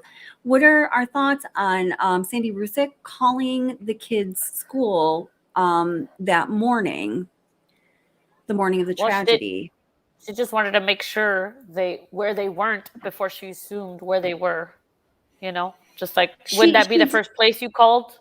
Well, she did call, my God, I have known this by heart for so long. It was either once or twice before anyone knew that Shanann was not where she was supposed to be. There was a call that was, the timing was crazy. I mean, I listen, I've just got to say this up front. I don't think any of the family members, first of all, are absolutely positively not guilty of anything illegal or anything that would have harmed their loved ones. I think both sets of grandparents were awesome grandparents. You can see those girls when they're around all of the grandparents. They are just glowing. They're shining. They are at their best. They're blossoming like a freaking daisy. Because we can't say sunflower because the taquito likes them.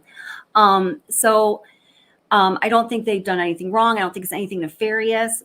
It is just curious though, because she did call the school before anyone apparently knew Shanann was missing. Apparently, but that's not a fact, is it? Or is that on a record somewhere?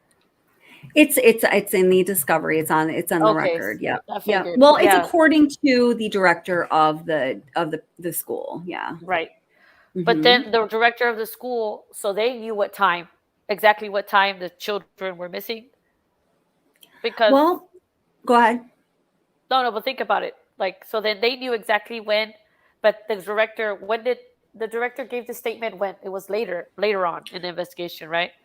It was shortly after the crime, but the first indicator they got was a call from Chris Watts telling them that not only that the girls were not going to be there that day, but that they decided to withdraw them from the school. That's right. He was already very strange. That, yeah. Oh, it's the first day of school. I'm calling to tell you, even though you've never talked to me, you always talk to my wife who does everything with the school. But now I'm calling to tell you, and no, she's not here, and neither are the children, that the children are withdrawing from the school. Why? I don't know. They just are. Okay, bye. Yeah. So fortunately, they're trained childcare professionals that set off red flags for them, and they started to be alert to like what was going on. I mean, as any childcare professional should be, that's strange. That needs follow up, right? So, yeah. Yeah. Especially if that doesn't happen often in that special school. I mean, that's a privileged school there. That they were paying a lot of money for. Yep. Yes. Yeah. So I'm sure they don't get last minute cancellations like that. Yeah. Yeah. So Aaron Go Broad just asked, and I think you're talking about the Kouri Richins case. And again, check out that video that I just put the link to. It's going to give you all the details that are known so far. So she's saying I'm new to the case. Not sound brash. It was the wife who poisoned the husband to death. Apparently there was 3 attempts. They're pretty well documented. Mother of 3 boys, ages 7, 9, and 10, I think, at this time. And then she went on to write a children's book about handling grief and went on some talk shows to talk about it, when really what she did was she poisoned her husband. Crazy, super wild, weird, crazy case. Not as gut-wrenching for me as the Watts case, and I don't know why that is. All lives are, obviously extremely important, but there's just an X factor with the Watts case. I've always felt that way. I know a lot of you feel the same. I don't know exactly what the X factor is, but it's something special. What do you think, Gregory? Well, yeah. Or Ara, go ahead. No, Gregory, what do you think? Well, I mean, I think the Watts case will always stand out as just being one of those cases that there'll always, be questions about exactly, what transpired and how. Mhm. But as far as the Richins case goes, I think that the facts will speak for themselves. That's very well stated. Very well stated, Gregory. Yeah. Whereas in the Watts case, the facts do not speak for themselves because it's just not that kind of a gig. Yeah. Yeah. Very well stated. It's a lot of hearsay with the Watts. And then when you look at the discovery, it's just so interesting how much went on behind the scenes. Like when you look at the Vivint stuff, like if I know Mhm. you have some videos out there about the Vivint stuff, right? Like a Yep. lot of videos talking about just like Yes, I every do. day what happened on the Vivint with the Vivint. So Mhm. that means that like he was going in and out and he was turning it off, and like the amount of Yeah. deception that was happening from a man that just seemed to the outside world as so innocent, which is what is scary for me to think about, because then you don't know who the Yeah. heck you're dealing with on a daily basis.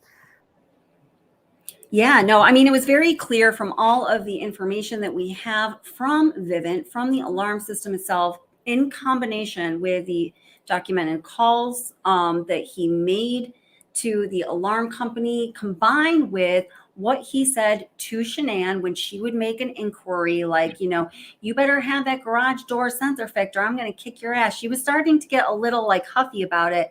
I think to me, that actually is one of the key reasons that I feel that she had a sense that something really, really out of the ordinary was going on. It paints a very clear picture in my mind, and I'm just going to say it as fact, 'cause it almost is like a fact to me, that he was, conscious every day, all the time, in many ways, of covering his tracks and doing things in such a way where he would not alert Shanann because he knew there would be hell to pay, and then he couldn't continue to live this short little, hedonistic fairy tale that he was jamming with for 5 weeks or whatever.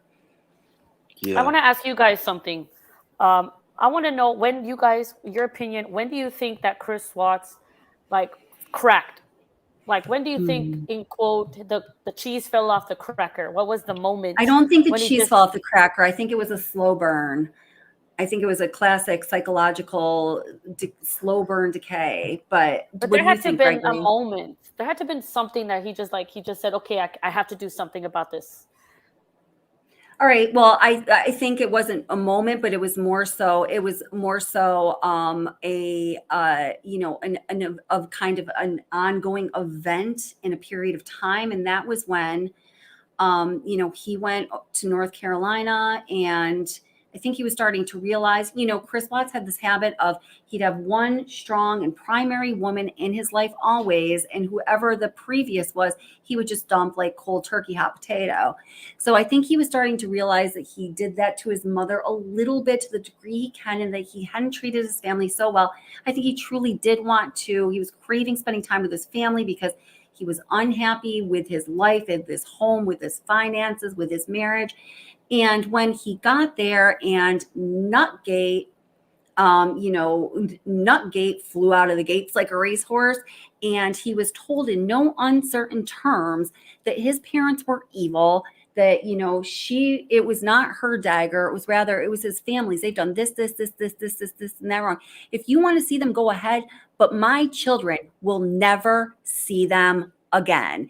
If we can come close to pinpointing one moment, that was all that was it. And I think he was I feel that, man. I feel it, like, he's like yeah, I think that's what happened. He was very, very close with his dad, and I think he felt, Shanann trying to pull that out from under him too. So all that he would have left in his proverbial Watts world was Shanann and the girls in the house that they couldn't afford, and then his little side piece. And the side piece in that whole other world, did not coincide together. And this was causing a lot of cognitive dissonance, as I think Kathleen said, and friction for him. He just couldn't handle it, and he blew a gasket. Yeah, I agree. And he strikes me as somebody, is the term I've heard used before, as stuffing their anger. On the surface, he appeared to be, easygoing and happy go lucky. But I think just over time, he was just stuffing that anger and stuffing that anger and stuffing that anger. That's right. until, he finally just blew. Yeah. Yeah. No, I think that's right. Yep, exactly what you said. What do you think, Ara? In this case that you were talking about, I watched your video and now I want to know more. But there weren't any children involved, right? There are 3 children from the marriage, 3 little boys, but they were not harmed. See, I think that's because earlier you were saying there was something different. I think that's what it is, because the children did not have to like pay with their lives for the mistakes Right. of the adults that couldn't just That handle their shit. And you know what? And you Excuse my said that French. earlier, which was a great. You've had a lot of great remarks about what we're talking about today. Yeah, yeah, absolutely. I mean, I think absolutely. That's it. Hey, Suspicious, how you doing, sweetheart? It would be interesting to know what it was about Eric's going to the Richins case. It would be interesting to know what it was about his first wife that the family wasn't comfortable with, because from what I gather, Eric's family was wealthy too. I mean, sometimes people that aren't, in the same socioeconomic class feel uncomfortable if they're, if they meet somebody that's in a higher one. But it wasn't like his family was, not doing well. So that's really strikes me as odd. Well, I don't know, but I have a suspicion, and you kind of hit on it right there. But we're just going to come at it from different angles. I think that and this is, and I've developed this opinion due to what Jeannie Ramsey and Kathleen have shared with me, due to their own research too, because we've all been kind of like diving into this Richins case. That his first wife that he was married to for 4 years, Julie Jorgensen, was. She was gorgeous. She was sweet. She really was like she just had all of it together. It was apparent to the world. She radiated with like a gentle confidence, like that kind of a person, just like a wow. Right. And from what I understand, it doesn't seem like there was any real, manipulation or anything like that from her. I think she left him. He was heartbroken. There was some fallout that his family witnessed in that regard. Like, oh my God, look, he's heartbroken. This is the fallout from the divorce. I think when he met Kouri and they were getting serious and they were going to get married, they felt like, oh, we are the Richins family and she is not the Richins family. And there was this uncomfortable fallout with the first wife, Julie, and we don't want to have an uncomfortable fallout again, but it's like a nondescript uncomfortable fallout. But we need to protect this family from I think their opinion was, and I don't think they were particularly snobby people, but I don't know how to say it, like the likes of Kouri Richins. That's kind of how I've understood it to all happen. Okay. But some families are just like love them prenups, right? Like, I mean, there's some people like it's just like the family way. We get prenups, I'm not sure. Yeah, I think to me, one lesson that can be learned from, the Watts case and this case both is that, and this applies to men and women both, but if you start having suspicions about something, you really shouldn't ignore them. Yes, absolutely. Damn. If you see something, say something. Yeah. If you feel something, do something about it. And for the love of God, if you observe yourself or somebody else, approaching a state of crisis, get off your ass and get some support, because it doesn't get better from there. Yeah, for sure. That's been one of my big messages. But yeah, if you feel like your significant other, somebody, close and is, up to no good, there's a reason you feel that way. Right. So. Yeah, I just believe, and I'm not ever one to victim blame, but I just believe if I, so I get poisoned once and, I'm like, oh, wow. And then it happens again. At that point, I'm going to be thinking, okay, that wasn't a coincidence, it's That's like, right. That's right. Because I mean, Eric Richins told us it was okay. So it was, it was like the February. He passed away on March 4th, 2022. So it was about, I'm approximating here. I know this case back and forth like the Watts case, but it's like a month and a half before. She had been going to this person called CL, who was a contact in her phone, and she wanted to get some painkillers. There was this whole guise of why she wanted them. At first, they came up with hydrocodone, which from what I understand is the weakest of all of the opiate class, medications. It just made him sick. So then she said that she wanted some of the Michael Jackson stuff, which is kind of silly because we all know that Michael Jackson was giving propofol, which was, something you take when you go under like anesthesia. But anyway, she wanted the Michael Jackson stuff. So he told one of his friends, it was Valentine's Day evening, that she, slipped him that was supposed to be deadly Mickey. And he told one of his friends and his youngest sister, Amy, that he thought she was trying to poison him, and he stayed. I mean, it's complicated. There's 3 young kids there. There's, who knows what else, but whoo, man, I don't know. I just, I want to feel like if I thought someone's poisoned me, I would be jumping ship immediately. But, things are complicated, I guess. Yeah, I mean, for sure. But, it's better to be alive and see your kids, That's right. at periodic times than to be unalived. Yeah, that's right. Yep. So is it true, Kelly, that within a few days of Eric's passing that I'd heard that she actually had a locksmith out there trying to drill into his safe? Yeah, I heard. Well, it's been confirmed that there was a locksmith out there, and what exactly the locksmith was doing, I'm not sure. There's a couple different. Jeannie Ramsey, do you know anything about this in particular? Jeannie's been researching this case, and Jeannie is always a wealth of knowledge of everything about everything true crime.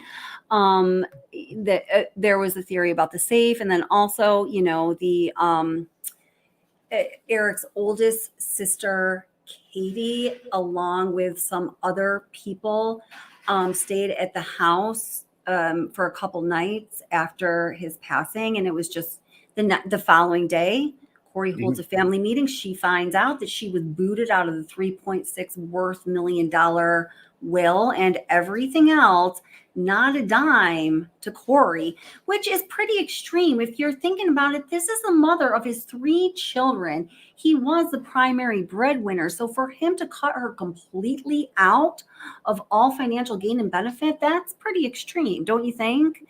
Yeah. I mean, she got to take care of the kids if he passes, right? Right. So she finds out the day after he dies that she thought that everything was as it was when Eric's mother handed her a prenup on their wedding day. Believe it or not, that's what happened. That had been signed about 9 years earlier. She thought, oh, that's still the deal.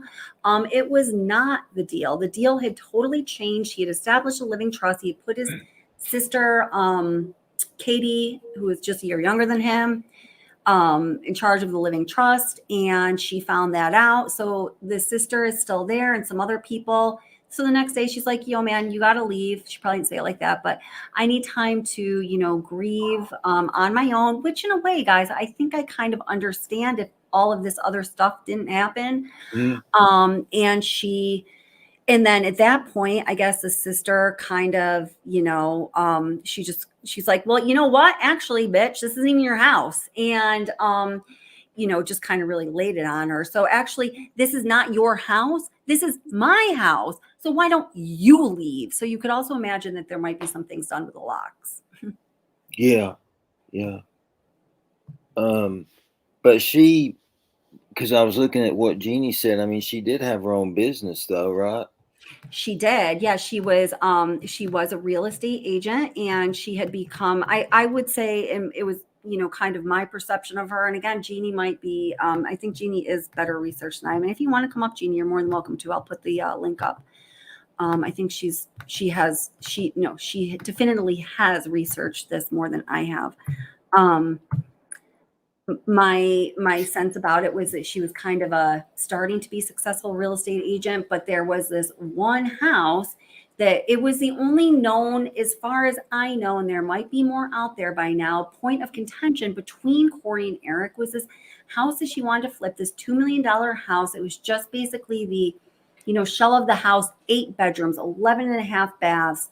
Here, the concept video is here. It's like really super crazy. And he was like, no, man, too much money. We're not going to like flip that house. Well, wouldn't you know, the house closed the day after he died. Now, she also had told investigators, what were she and Eric doing the evening of his death? Well, they were celebrating some, big win with her real estate business. But it seems, from everything we know that, while Eric wanted her to have her own thing, I think he wasn't really supporting her, what he felt were too big for her britches ambitions with her real estate dealings, Mhm. Okay, yeah, So Yeah. you see that. Well, once again, this is one of those cases where, the big losers in the end are going to be the children. absolutely. My God. It's just, can you imagine those little boys? They lost their father. Mommy writes a children's book to help them grieve, and they're really drug into that whole situation because, we wrote it together. It was to find them peace. And then mommy is arrested for poisoning daddy. I mean, oh Yeah. my God. It's Yeah. just, it's unbelievable. And here's this house. That's just part of it. The concept video is coming up. It's insane. So yeah, the biggest losers there, are the children. And, whatever it is we need to do on this channel to help move towards justice for the victims and peace for the families, we will do that. I know with the Watts case, at times it was, honoring the children, standing up for the children, defending the children in some ways, became very unpopular and caused a lot of conflict between people. But if that needs to be done, again, with this case, that shall be done on this channel at least. And Jeannie Ramsey's coming up. Hey girl, how you doing? Oh, cool. Jeannie, how are you? Oh, there she is. Hello, You there? how are you? Good, I can Sorry barely about that. hear you, honey. Hear me? Speak up. Sorry, Use your big is it voice. better? Sorry about that. Yes. Yeah, a little bit. Yeah. Sorry about that. Is it better? Yes, it is better. Yeah. Yeah. I just wanted to. I know that you were asking me some questions, and I was trying to type as fast as I could. I know. Yeah, I can't. Yeah. It seems like what happened was that a couple of the 2 of Eric's sisters had came over the night after he died to stay with Kouri. I think that they thought to help her grieve, and Mm-hmm. that next day she had closed on the house, the one that's on Legacy Way, Right. and Mm-hmm. it is the one that her and Eric had argued over. Although it was not by any means her first purchase. But this She was the actually- biggest one, correct? It was the one they fought over because Okay. it had a purchase of over 2 million, and Mhm. it had been sitting there unfinished for many years, and it had gone through many buyers, Mhm. and it was going to take a lot to get it finished.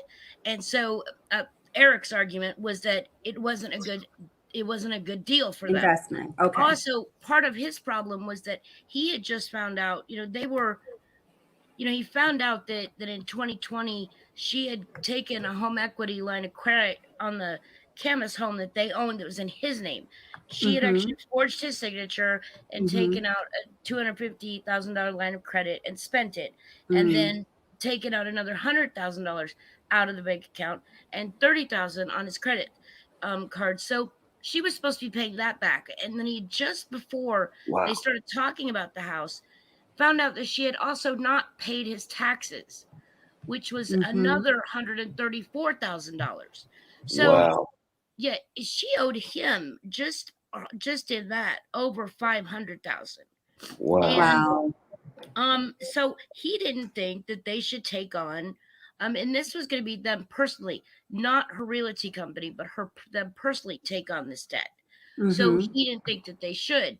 Now, she also had an outstanding tax liability of $189,000 and owed $1.8 million to a moneylender. So Damn. God. Jesus. right? So so Eric, I can see why he thought, yeah, we probably shouldn't buy this house that's not even completed yet. Although it probably What was the intention for them to move in, or they were No. flipping it? Is well, nobody huge. knows Okay. because I mean, it wasn't going to be bought with K. Richins Realty. It was going to be bought through them, and it was bought using their quote unquote their money. Mhm. So I don't know. I mean, I can Mhm. see it's on your screen here how it could look, but in Yeah, reality, it doesn't really look that way yet. It's it was just a yeah. right. It's unfinished. The gentleman who started buying it, started creating it, he worked for LuLaRoe, and Mhm. he was really successful. And then when that company bottomed out, and there was a death on the property, Another he sold MLM. it. Right, he sold it, and then this couple bought it, and it's a what do you call it they were newly married, and the night after they signed, he died, and Mhm. so she didn't want to move it. She didn't want to finish the property, so they had it on the market all this time, and so Okay. Eric was just like, I don't think this is a good deal. Plus, No. he didn't trust her. You know, Wow. she had gone behind his back money wise, and he wasn't sure about the overdose. You know, there was the thing where they were in Greece and she gave him a drink and he Right. broke out in hives, and he didn't know if maybe it was because they were in Greece and it was the food there, the alcohol there. He didn't know. Mhm. It happened again. There was a sandwich she gave him and he broke out in hives. He used his son's EpiPen, and he literally with his family was saying, do I have allergies? I mean, is this something that's happening to me, or is my wife trying to kill me? Like, Mhm. but nobody thinks their spouse is really trying to kill them. I think I don't know, but so what the only reason I came on was just, I know you were asking about the safe. No, So thank you. I appreciate it. the next day, she was having she had the sale had finally gone through the day after he died, and his sisters were there, and she had asked them to leave. They had not left yet when the gentleman showed up to drill a hole in the safe. And there was supposed to be between $165,000 and $185,000 cash in there. And I think Katie had tried to talk her out of it, but she was, she was going to have this man do this. And Katie finally said to her, you don't have permission to what's inside there. And Mhm. so then she tells her that, that she doesn't actually have permission to have access to what's in the safe. And Kouri punched her. And so the police were called, but also the Richins family lawyer was called.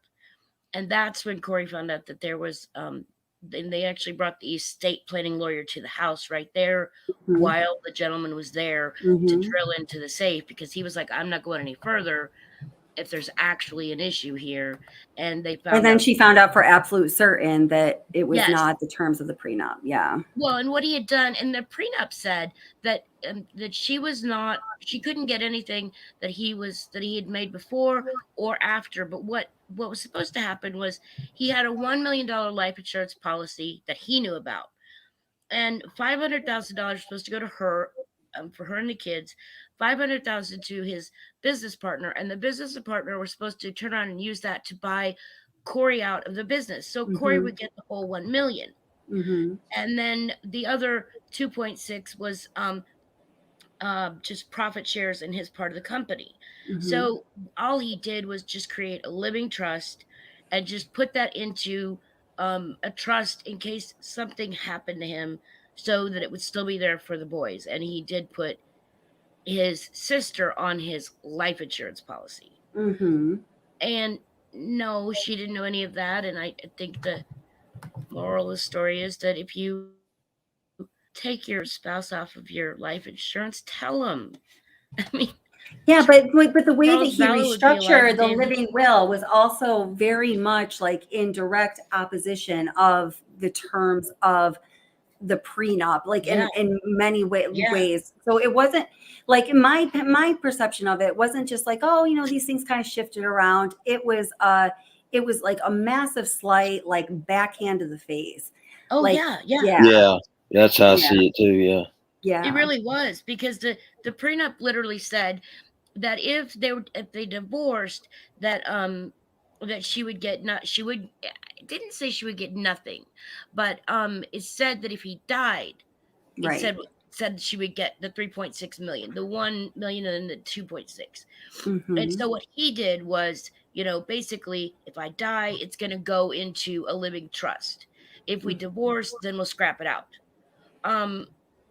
Yeah. So yes, the prenup said that she was not supposed to get anything that he made before, and anything that he made separate from her. And then she also started her own business that he helped her start. He had a Mhm. masonry business from before. I thought Yes. the prenup was terrible, because to me it said in there she wasn't supposed to get any funds that he made before her or with her. Right. I mean, So, the prenup was as asshole as you get. Like, let's just be clear about that. it Yeah. The was. prenup excluded her fully from any benefits that he made on this worldly, earth that we stand on Yeah. upon his death. Still is the mother of his 3 children. There was nothing specifically named to her except you're just referencing that, life insurance policy, Yep. which was going to be absorbed by a lot of fees and other things that were necessary to even execute this. Yeah, if he died, she got if he died, she did get, before he did the living trust. She did Mhm. get the 2.6 million, and she did get the 1 million. Right. Yes, if he Yes, died. yes, yes. But yeah, in a divorce, yeah, Oh, she yes. was Yeah, that's walking right. away Yeah. a complete loser. Yeah. Yes, I thought it was the worst prenup I'd ever heard of. Holy And cow. It's like, you can pretty much assume that person's going to stay with you for the rest of their life, even if they hate your guts, even if they want to poison you, because you've said, if you divorce me, you're going on Right, welfare, bitch. Yeah. You know? Yeah. You know what I mean? yeah, Yeah. Okay. Sorry. yeah. Wow. No, you explained that so well. Thank you, But Jeannie. I and the appreciate all thing those is too, details. she wasn't just presented it at her wedding. It was Yeah. a And that's, terrible, yeah. terrible prenup. But she started buying extra life insurance. They got married 2013. She Mhm. started buying extra life insurance policies on him in 2015. She had 4 extra policies that he didn't know about between 2015 and 2017. I think it She should didn't not start be poisoning legal him to until do that. I 2019. think that's so weird people can do that. I just Me think too. it's so weird. It's not. Yeah. It's not technically legal, and his estate lawyer didn't know anything about them. See, in New But I York don't State, you know aren't that able there's to do that, but in a lot of places out west, you can do that, and I think it's so bizarre. It's like, setting up your kitty, for when Yeah. you kill someone. Exactly. Oh Yeah. No kidding. man, You people would are. think there would be a database, right, for all of them, Yes, Yeah. for that's a great all of them, idea. Yeah.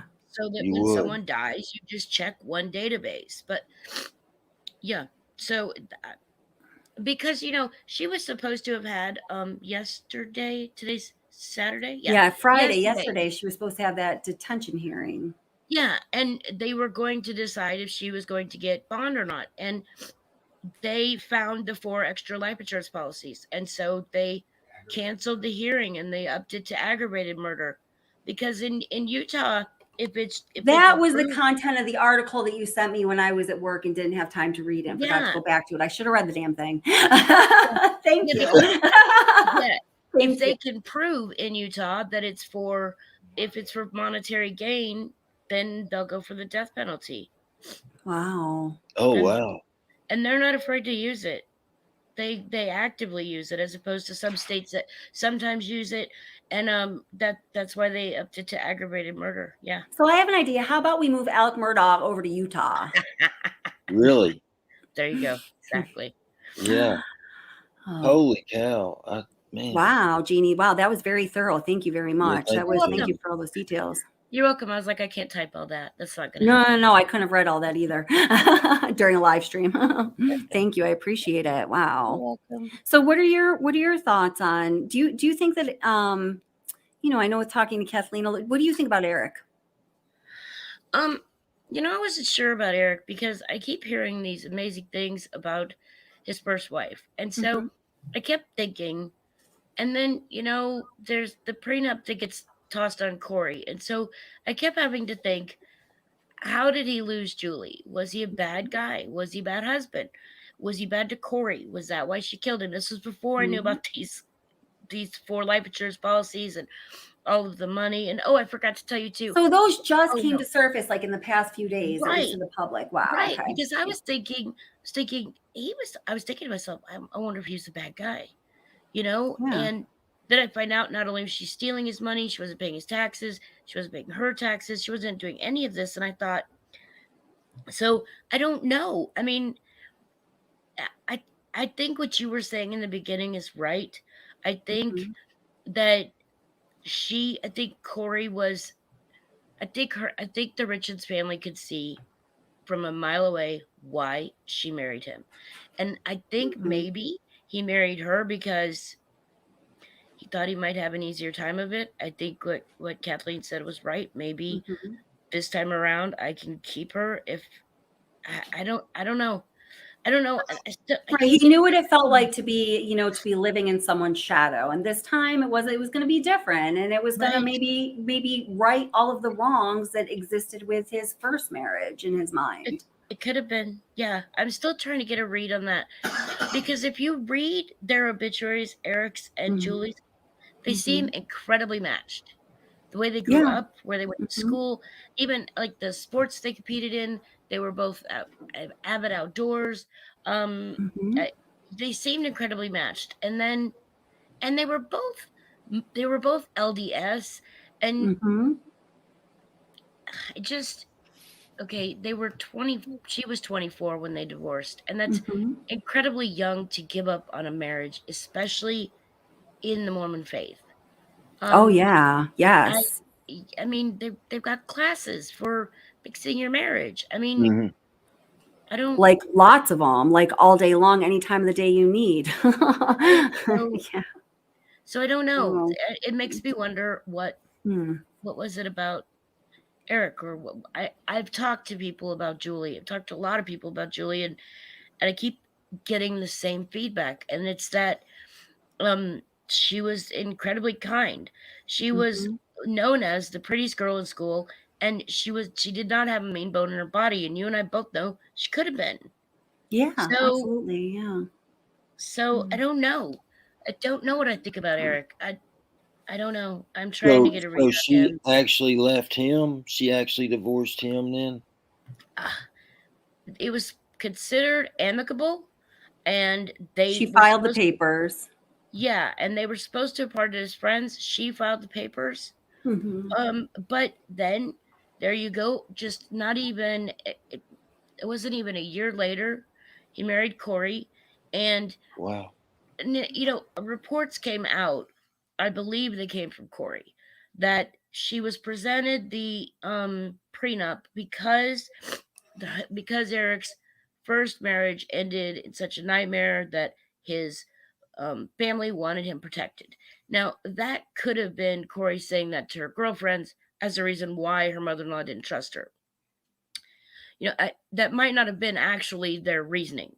Might not have had anything to do with Eric and Julie's relationship. It might have been because Eric and Corey's moved fast. I mean, maybe they just didn't know her well enough. I don't know. Um, I don't know. They supposedly ended as friends, but I don't know. I can't get a read on that one yet. Wow. I don't know. What do you think? Well, it sounds like that she, in a way, was more successful than him. She was very successful. He was starting his own business, which he he came from the town that he lives in or he lived in. There were buildings named after the Richins family. His his father worked for he was the general manager of Keebler. Mhm. And then they also had a horse ranch, and he went out on his own and started his own masonry company from the ground up, and it was very successful. He was successful in his own right, but she was a fireball. She got all of these internships and scholarships, and yeah, she was practically at 24. Kathleen was not wrong. I think she was pulling in six figures, and that was when did she die? That was 2014, 2015, I think, at 24 years old. Wow. So maybe there was, yeah, maybe you think maybe he was he couldn't handle that. It's I possible. wonder. I mean, some men can't. I didn't even think about that, and it might be why he chose Kouri instead. It's possible, yeah. I wonder too if he knew Kouri before. I don't think so. I don't think they overlapped, but I can't be sure. Yeah, that's a quick, I mean, that's a short time to turn around and get married again. You would almost think that, that he had either been talking to her, Kouri, or, Yeah, crossed paths with her, yeah, you know. yeah.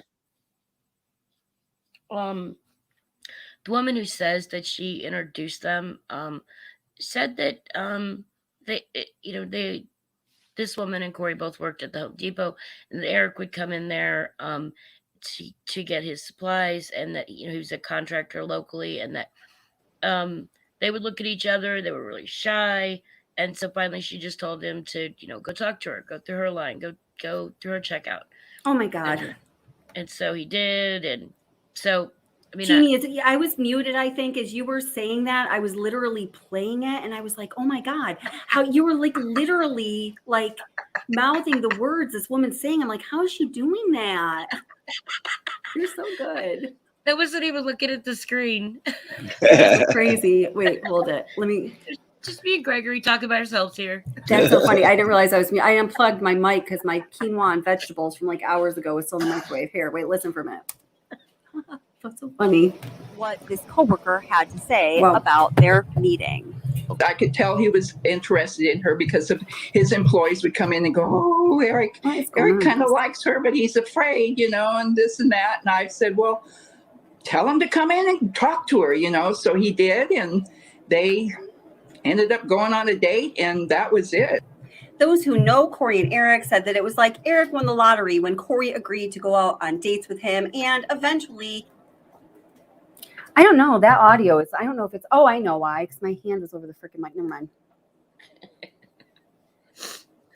And they were married for 9 years and had just short of 9 years, 3 beautiful children together. So how did that beautiful love story turn into such a horrific nightmare? Listen to what Kouri Richins' former coworker Linda King has to say about her reaction to this horrible tragedy that's happened. And basically, she's going to now paraphrase what Jeannie just said. I was numb. I can't, and I still can't believe that. Oh, no, she did that earlier. It seems that many people that knew Kouri Richins, particularly from the past, were absolutely shocked at what happened. But the people who were not shocked were the people who were close to Eric Richins. One person in particular who was not shocked about what happened was Eric Richins' oldest sister, Katie. Eric Richins' oldest sister, Katie, was 38 years old, and she was a confidant of sorts to Eric, and she had been told the whole story. In fact, Katie and other family members stayed with Kouri Richins and the family in their home in the days after Eric's death. It was only 2 days later. We'd already talked about that part. I'm not sure what I was going for there. Oh, I wanted you to hear the coworker. That's what I was going for there. No. I start to get tired and everything falls apart. All right, here we go. Did she come forward after this? I don't know. Yeah, you're right. Validation Boy said something about the weird layout of YouTube now. I just noticed that something was different and I'm having a hard time navigating around. I haven't seen anything. Jeannie, how long were Eric and his first wife married? 4 years. Wonder if she refused to have any children. I was thinking that too, Gregory. I was thinking that too. Maybe. Yeah. Maybe. It's possible. Or maybe there was an issue like one of them found out that they couldn't have children, probably not Eric since he wanted to have 3. And, that can definitely, when you're, young and you're planning a whole future and you're of a certain faith and you have this idea that it's going to include this big happy family and all of a sudden that's not possible in the natural way, that can really, that can destroy a marriage. It can, and especially if the person doesn't want to try what some consider unnatural things. Yes. That's a good point, Gregory. Yeah, I shouldn't have said natural way. Y'all know what I mean, but the traditional way. I knew what you meant, and it's a good point though, because some people, especially people of faith, believe that to be unnatural. Right. Artificial insemination, or even having a surrogate. But I'm gonna write that down to look up, Gregory. Thank you. I didn't think about that, about children, and maybe if they tried or what her thoughts were on them. Yeah. Yeah. Does the LDS faith encourage children? I don't know anything about it except what I've learned in the Vallow case, and I don't take that to heart. I think they really do. It's well, I don't want to say that. I don't know that do they really encourage children, Kelly? Traditionally, yeah, and the reason I'm saying this is because I grew up with one of my very best friends. His father, they moved here. It was a very big family. Oh my gosh, they live out in Utah now. They moved here so his father could, start a place of worship. I can't even remember what they call it, something specific. And I don't want to be disrespectful, like calling the wrong thing. Yes, it's a temple, and it's a temple. Thank you. And I get tired, and my head just starts to get all twisted up. And his parents all the time, along with his older brothers who were missionaries at the time, would talk about the traditional teachings. And I mean, that was an absolute, cornerstone, central component of it, was that, you're going to, kind of like the old school Catholics, you're just going to have as many children as happen based on your marital relations. This was at least, according to their teachings. Okay. Well, and yeah, that would make sense. And, here's my problem. Here's one of the questions I've had about Eric, and it makes me wonder if Kouri's lying. I know that traditional Mormons don't drink. Mm-hmm. Don't drink, can't drink. It's a sin. Yeah. And she said that that night that she brought him a Moscow Mule. Mm-hmm. That's vodka, ginger beer, and lemon or lime. Mm-hmm. Sorry, sounds gross to me, but I don't begrudge anyone their alcohol. But does that mean that he was not practicing as a Mormon, or did she lie? Because I don't know. I haven't been able to get. Well, let's think about Travis Alexander and Jodi Arias. We want to stay within the true crime community, and Travis. Everyone know the case I'm referencing. We do. Travis was raised to be a devout Mormon, and eventually he rolled Jodi into the Mormon mix, and part of his. Part of his problem on a practical level was, the disconnect between the way he wanted to live his life as a human being at this time in this space and the Mormon teachings. Now, when you go a little deeper into it and look at it, like as I always do from a psychological perspective, I think that caused him a lot of psychological division that caused him some issues that we can definitely see playing out in his life. So much the same, I forget the original question, but I just think Travis Alexander. All the sex that he was having with her, you mean? All of the sex, yeah, but it's not just all of the sex, it's all of the it's the, and I'm not one to quickly call any kind of, I don't know, sex as being deviant, but it was a certain kind of degrading, derogatory, not, and I know sometimes that's just kinky or whatever, but I don't think for him it was in the range of normal. I just don't. And no. Yeah. But so he just ended up at a toilet next to Chris Watts crying in the bathroom when he was a little boy about all that. I wonder, I'm wondering, I really cannot wait to get that autopsy report.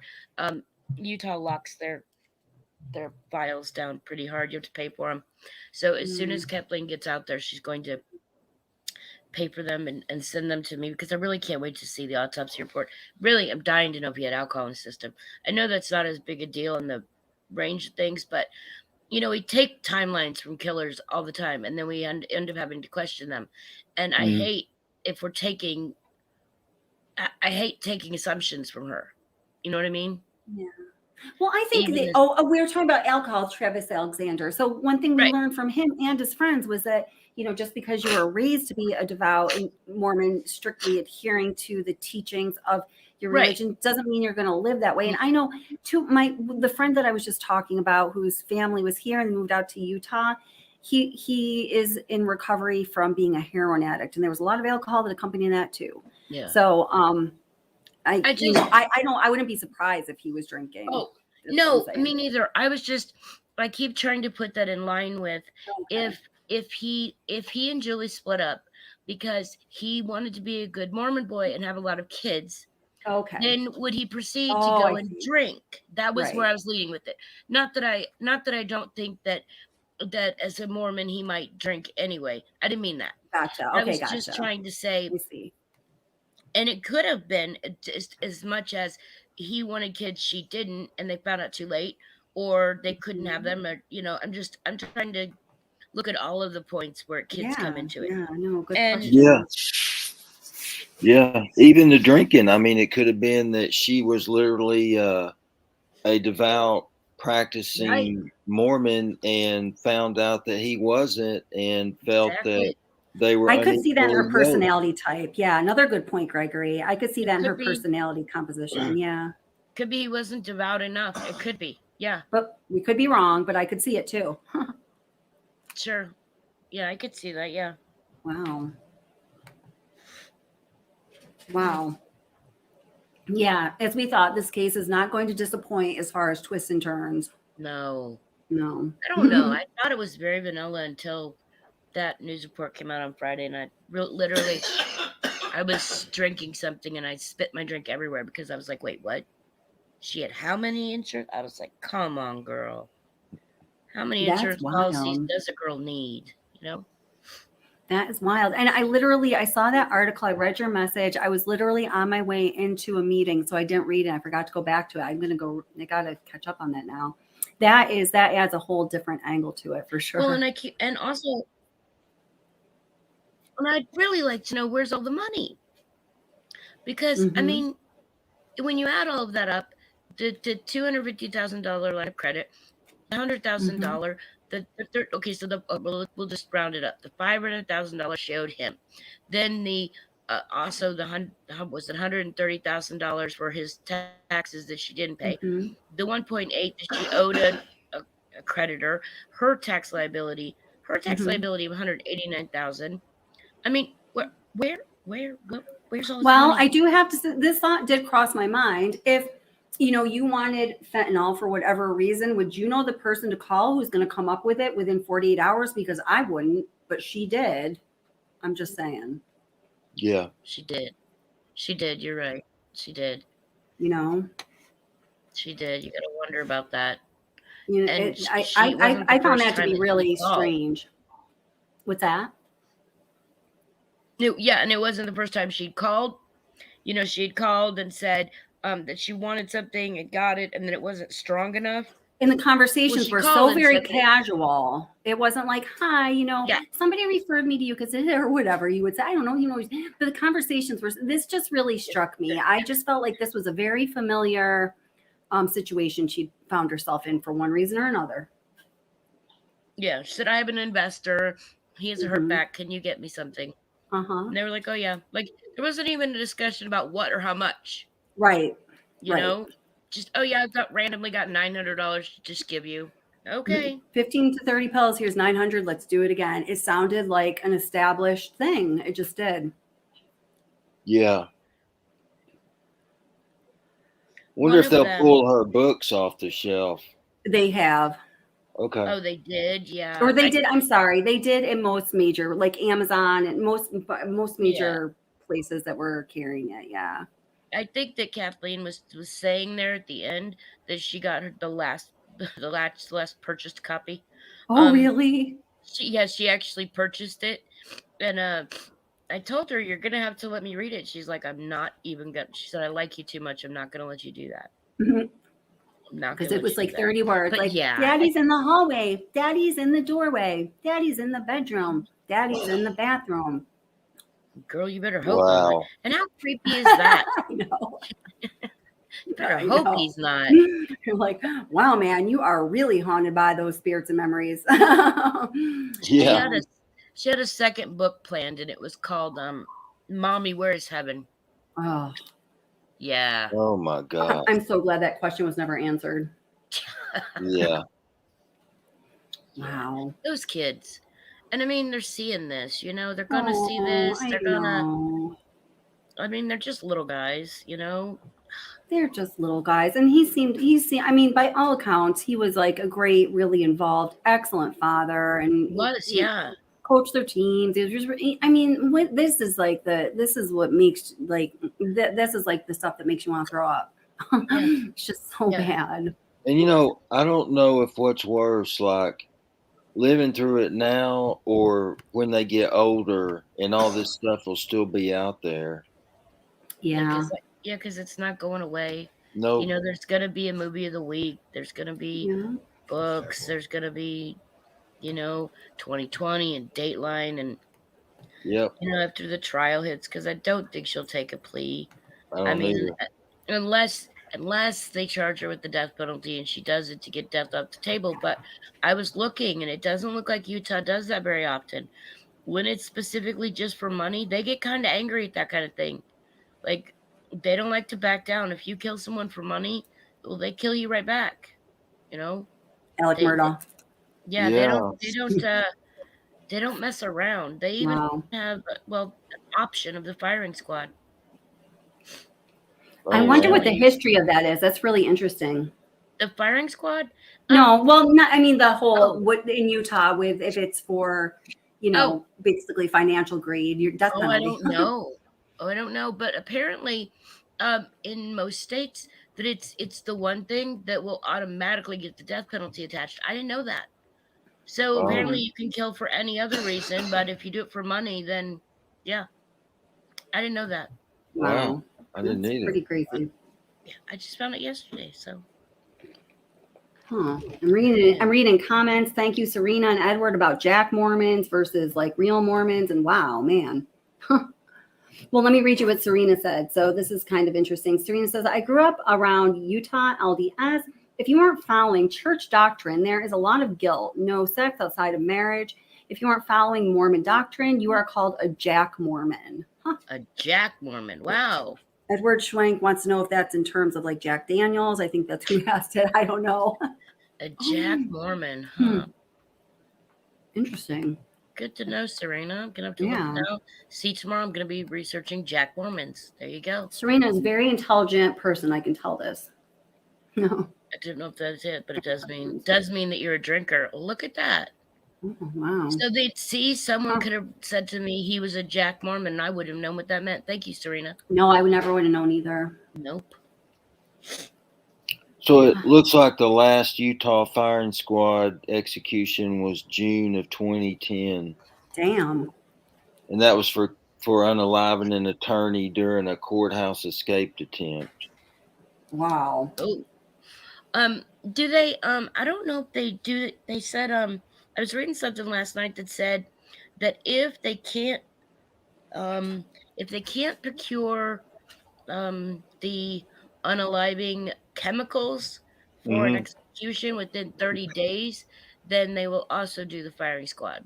So like because apparently pharmaceutical companies didn't like their drugs being connected to unalivings, so they started withholding the drugs, or I don't know how they were withholding them, but they're making it hard for prisons to get hold of them. Why don't they just start having them clean up the fentanyl on the street? Because that's for sure going to kill you. I don't know. So, For sure. But, yeah. Huh. Serena said my stepfather was kicked out of LDS for drinking. Wow. Right. Eternal family. And That's a good question. I was wondering about that. So if you your family's predestined, I get that. So if you divorce someone, are they still part of your eternal family? If you're sealed in the temple, do you have to go and be unsealed to be not with them anymore? Do you know, Serena? Ask Chad Daybell. Or does anybody know? And I'm not asking Chad Daybell. Yeah. I didn't even know if anyone would hear that. I don't know the answer to that. That's a good. Because I was wondering about that. I know that the eternal family is a big deal, and I just wasn't sure. And I know that you get sealed in the temple, but I don't know. Honestly, I'm having mad deja vu right now. Like you've asked this question before on here, but I know you haven't. That's really crazy. I've got to find the answer now. Everything I know about Mormons is from Big Love, and that's just not a good way to learn it. No. You know.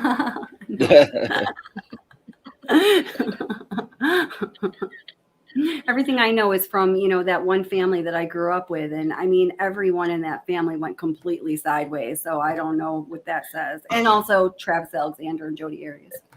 I used to work for a Mormon family in Florida.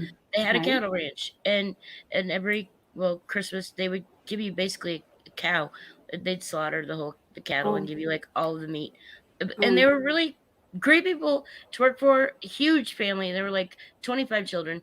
They were amazing. The only thing I know, I mean, I don't know anything about the religious doctrine except for that I know about the concept of the eternal family and that it's important, but I don't know if you divorce someone, are they still with you in heaven?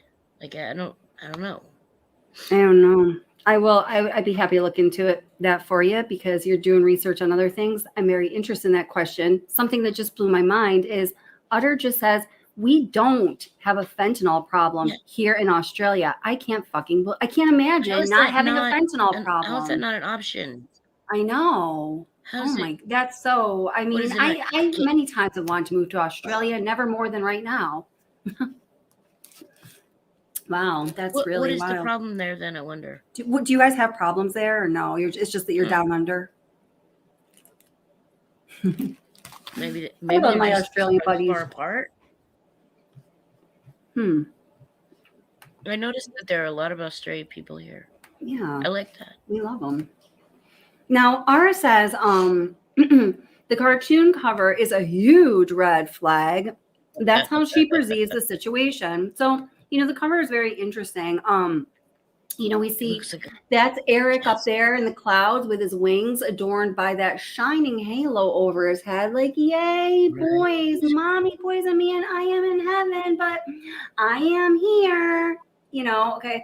And then we've got the those 5 birds behind the cloud, which I'm sure must signify the members of the family, the 3 boys, mom and dad. But to me, they look like bats or crows, which I think is very strange. I definitely would have made them more like dovey looking if it were my choice. Something like that, like cardinals, sparrows, anything but that. Yeah. And the soccer thing, the soccer goal looks like a casket. Yeah, I heard that Paula Plunder. I heard she mentioned that too in her that's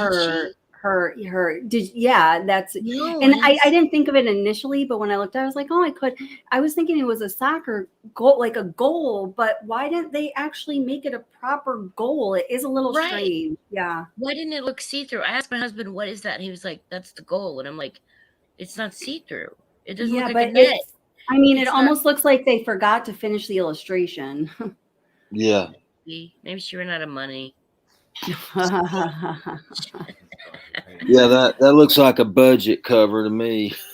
It does. But our didn't like the cartoony, but I guess it's a children's book. But I see what you're saying, Ara. I'm just thinking about that because so many things bothered me about the cover.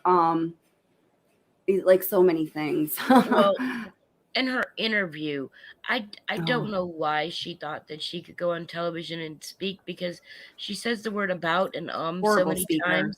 Yeah. And the jacket that she wouldn't take off. That was weird too.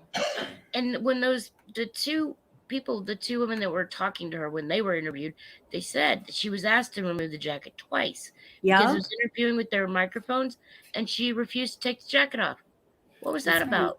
I don't know, but here I'm going to play a little bit of that interview since you're mentioning it, because if people haven't seen it, they should see it, because it's like, what? Have you seen this interview, Gregory? I think I saw it on your video you had done. Okay. But I'm curious, Kelly, do you see any red flags in terms of the behavioral type stuff? Watching Oh it? my gosh. Yes, absolutely. Okay. And I would be happy to talk about that after Yeah. this. Yeah, big time. Yeah. So, to support them in dealing with their grief over the loss of their father, and for her husband. Guys, I told you this is could you guys, I don't know if it's, I'm using a new computer tonight, by the way, because I want to upgrade it for better streaming, but I'm not sure where the noise is coming. But if you guys are in the stream, could you mute it? It might very well be me, but I'm just trying to eliminate all possible causes. Okay, thank you very much. Really crazy story. So the two hosts of a morning show that Kouri Richins appeared on, Good Day Utah, to talk about her children's book that teaches children how to handle grief when they lose a loved one. Those two hosts were interviewed on News Nation, and here is some of what they had to say. Let me play a little piece of sound. This is one of the questions you actually asked her during the interview. Let's listen. So you actually wrote this book with your children. I did. And it's only been a year. How did you process and say you go from processing death to I need to write a book and help others? You know, I just watched the struggle that my kids were going through. And I actually, I went on Amazon and Barnes & Noble and trying to find something that we could use to cope at nights. Nights are the hardest, it seems like, for everybody when, dealing with anything. But I just wanted some story to read to my kids at night. And I just could not find anything. I couldn't find anything that really, suited them or helped them find comfort and peace. And so, I was like, let's just write one. So Ray, it seems that you thought at the least it was a bit odd that she was able to grieve and write the book and get it published within a year. I think people process things in different ways in their own time. But yes, a lot of times on our show, Good Things Utah, it's a lifestyle show, and we allow people to share their stories and however they process it. And I put myself a lot of times in their shoes, and I think I would never be able to grieve in that amount of time and then write a book and then also take care of my 3 small children who are 10, 9, and 6. So I did find it, wow, I can't believe that you've done it. So I needed to ask that question, like, how did you process this whole year and then write a children's book and then come on a show to talk about it? There is so much to talk about in this story, but how was it that Kouri Richins and Eric Richins met? How did Eric Richins meet this to-be Black Widow? Well, Kouri Richins was a checkout girl at Home Depot, and Eric Richins was a contractor. He had a masonry business with his lifelong friend, and we're going to talk about his friend in a little bit as well. I'm just getting to the coworker that remarked on Kouri. So Eric Richins used to come into Home Depot, and according to Kouri's coworker, they would steal glances at one another, and the coworker could tell that they were both interested in each other, but they were a little bit shy about it and a little bit hesitant to talk. So listen to what this coworker had to say about their meeting. I could tell he was interested in her because of his employees would come in and go, oh, Eric kind of likes her, but he's afraid, and this and that. And I said, well, tell him to come in and talk to her, So he did, and they ended up going on a date, and that was it. Those who know Kouri and Eric said that it was like Eric won the lottery when Kouri. So how much do you love that coworker, though? Seriously. She's the best. So that's all. Sorry, she should have taken the jacket off. She should have. And now that I've got like I don't know, something's crazy is going my audio here, but now that I've got like my like live streaming earbuds in, like I could really hear the scratching from that leather. I can't believe they even aired it. Yeah. I didn't hear it before. It's aired a lot more now. Yeah. Geez. Yeah. Huh. I wonder why. I mean, maybe she just maybe she just really wanted to sport the jacket and she just had some crappy shirt on underneath. I don't know. It's really weird. It's weird. It's really weird. Well, and I was. I'm sorry. Go ahead, Gregory. No, go ahead, Gregory. What were the red flags you saw, Kelly? Oh, well, I mean, just, so you mean in the interview? Yes. Okay. So interestingly, the first red flag, that I think can be clearly noticed. I don't know if it's in this portion of the interview where you can see the body language, but I didn't even verbalize it. My son, when I was first, researching the story, my 14-year-old son was watching it with me, and into true crime, behavioral therapist, blah blah blah. So he picks up my stuff, and he's like, "Mom, look at her." He said, "Her body language is very closed, isn't it?" And I was like, "Oh, it is. It really is." So you can just see the way that she's holding herself. She's very closed. It's not like her body language, the way she's turned away from the camera, and you can tell that she's taking these like really deep, like stress relieving, like blood pressure reducing exhales after she makes a statement that is clearly a lie. But I just think her body language in general and the way that she's not clear on her message or in what she's saying are telling us that what she is truly presenting is not what she is intending for us to take it as being. You know what I mean? Mm-hmm. So that's all that I really noticed about the body language. But when she talks about the, I don't think I have in this video, but when she talks about, there's 3 central concepts, ideas to her book. Are you there? And what is it? It's continuity, care, and so they all start with C's. I can't remember what the other one was. It didn't really strike me. It wasn't like that. It wasn't, it wasn't that smart. It was like, okay, 3 C's, it could have done better. But she wasn't even clear on what she was saying. Mm-hmm. So she's on this show presenting this book because, it's to deal with my children grieving their father. It was this whole big process. We looked and couldn't find anything that brought them peace or solace. So I was like, hey guys, let's just write one. Oh, and she also, there was a lot of things actually. So let's just write one ourselves, she says, instead of saying a book. So she's using this generalized language, which is oftentimes an indicator of deception in general, just FYI. If that were really the process that she went through, you would be very clear on delivering, that capstone message, the 3 C's, here's what they are. She sounds like she's kind of reading off a script, but can't even read it clearly. The whole delivery was just thumbs down. Yeah. I noticed her legs. What's that, Jeannie? I'm sorry. She doesn't even really know her own book. Exactly. Right. Yeah. Right. Exactly. And if you really went through that process of grieving and went through the process of writing this with your boys, because you went through the process of looking at Amazon, looking at Barnes and Nobles, because you went through the process of really trying to help them deal with their grief, which tells me she did not, then you really know this topic intimately, right? What? What'd you say? Was there really no other book anywhere? Anywhere? Yeah, really. Yeah. What were you going to say, Gregory? I noticed she's got her legs crossed. Mm-hmm. She's got her arms, her hands crossed at times. Yeah. Her blink rate is awful fast at times. Yes, it is. Yeah. Her eye contact is very limited. Mm-hmm. And there's even times when she's talking that she's leaning back, like she's uncomfortable, like she wants to. Exactly. And her expressions are completely congruent with the words coming out of her mouth. So it's just, I picked up, it's just, this, I feel like this short clip of her on this morning show could be like, the example that accompanies the textbook for, determining deception in your daily life, right?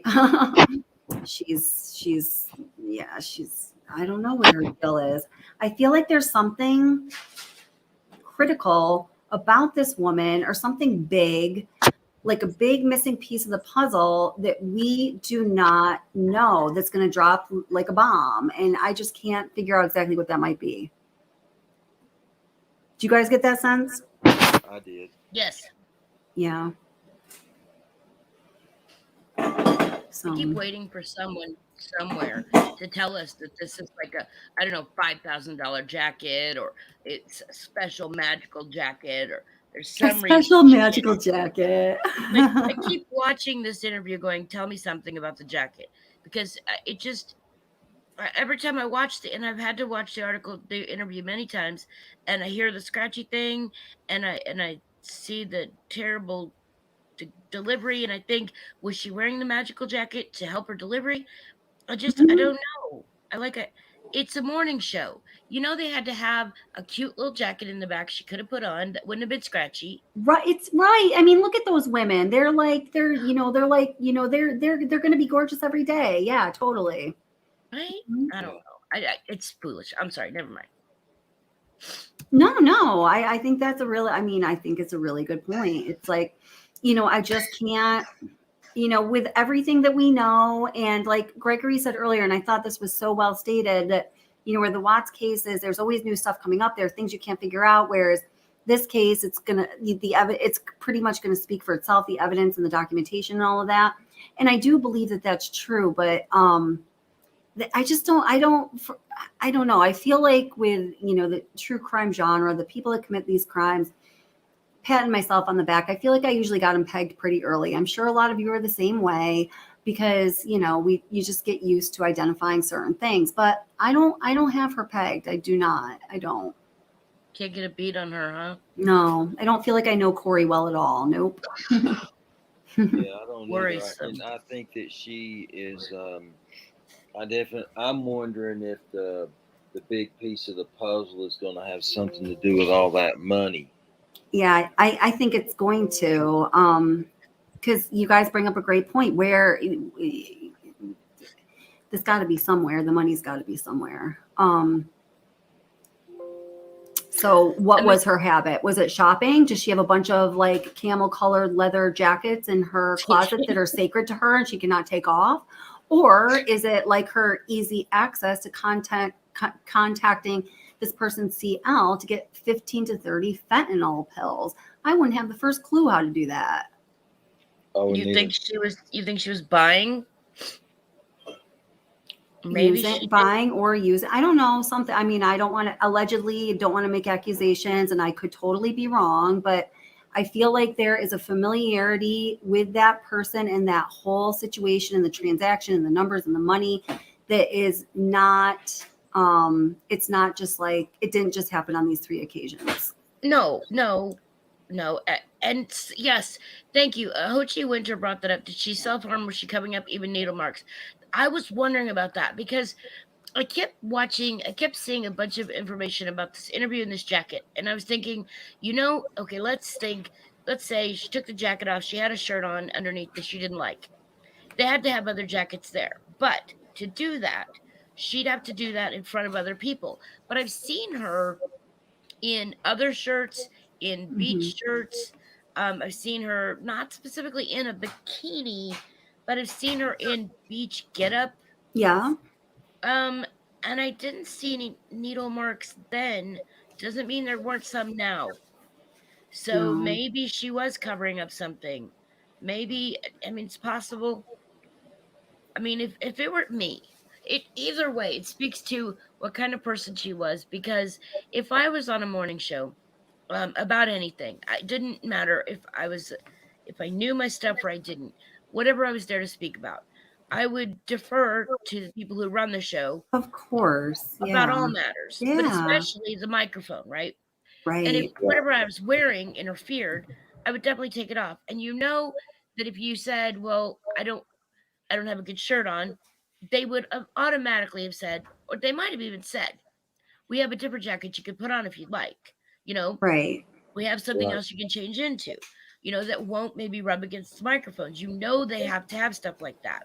Right. Yeah. So there had to be a reason she wouldn't want to change out of that. So maybe there was something she was covering. And I don't know. But I mean, it's I don't know. Huh. Wow, But that's you're yeah. right. She was very closed up. It almost looked like she didn't want to be there. Yeah. I agree, yeah. This was self-promotion. I mean, she called and asked to be on that show. I checked. Yeah. Yeah. But they didn't call her. But what they're reporting with they specifically the news station, and she also did an thing on the local radio. She interviewed both of them, and she called them both to promote her book. So say that again. she asked for this. It's not like. Sorry about that. What I was saying was that with both this and the local radio station, she called them, and she asked to come on. I got it. Okay. Oh, that's she interesting. solicited this self-promotion. So it's not like they called her out and said, "Hey, can you be on? We want you to be on. It's going to be really good for your book, and can you be on tomorrow?" She set this up. So I can't figure it out. You take the time to do promotion for yourself. Why would you not follow the lead, first of all, of what they're having you do? Second, if you're so uncomfortable being there, why would you go in the first place? I mean, she did something for radio. She didn't have to do TV. I can't figure out the thing. I just can't. I was hoping that you could. I don't know.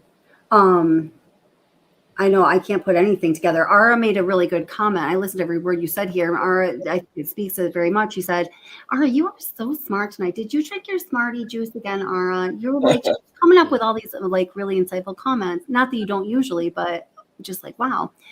Chris Watts is a new type of killer. Nobody had him pegged until after.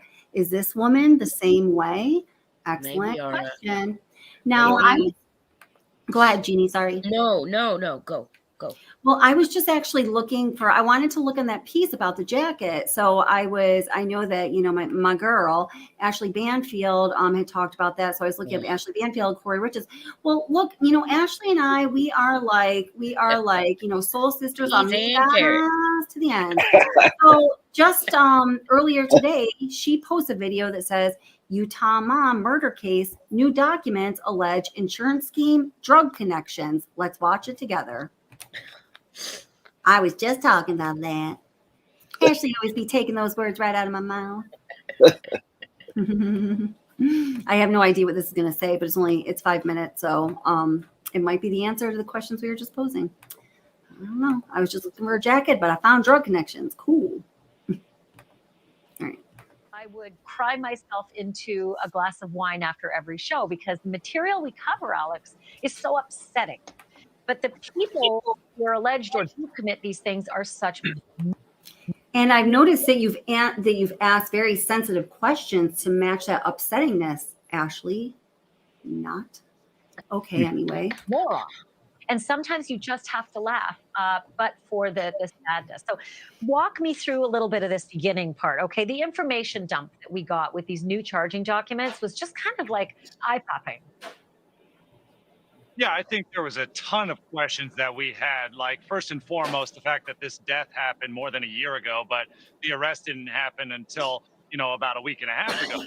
Why is there that huge gap? But also, what facts and evidence do law enforcement actually have? And it really came from this amended indictment that dropped late last night, in which case we got so many more details about Kouri and her character, about the mountain of debt that she was reportedly in. And then also, like you've been mentioning, how she actually got her hands on hundreds of dollars worth of illicit fentanyl that police believe she used to lace her husband's Moscow Mule and ultimately kill him. So quickly is the point there, sir. So the motive seems to be coming to light, at least if these documents and the allegations in them are accurate or true, right? Prosecutors can always say what they want to say, but jurors will ultimately, be the arbiters of that. Just like Ashley Manfield can always say what she wants to say because she's got sources, unnamed sources. I'm sorry, I can't help myself. All right. And it looks as though there was like, I don't know, 4 million. That can't be right. $4 million worth of properties and insurance, etc., that she thought she might get if he were dead. Yeah, I mean, when you do the aggregated total of all of her different schemes, you're going to get a number that's well into the millions. Like, take, for example, the life insurance policies that she was purchasing on her husband's behalf, right? From a 2-year period beginning in 2015 to 2017. Actually, she bought 4 life insurance policies. Those 4 alone total somewhere nearly $2 million.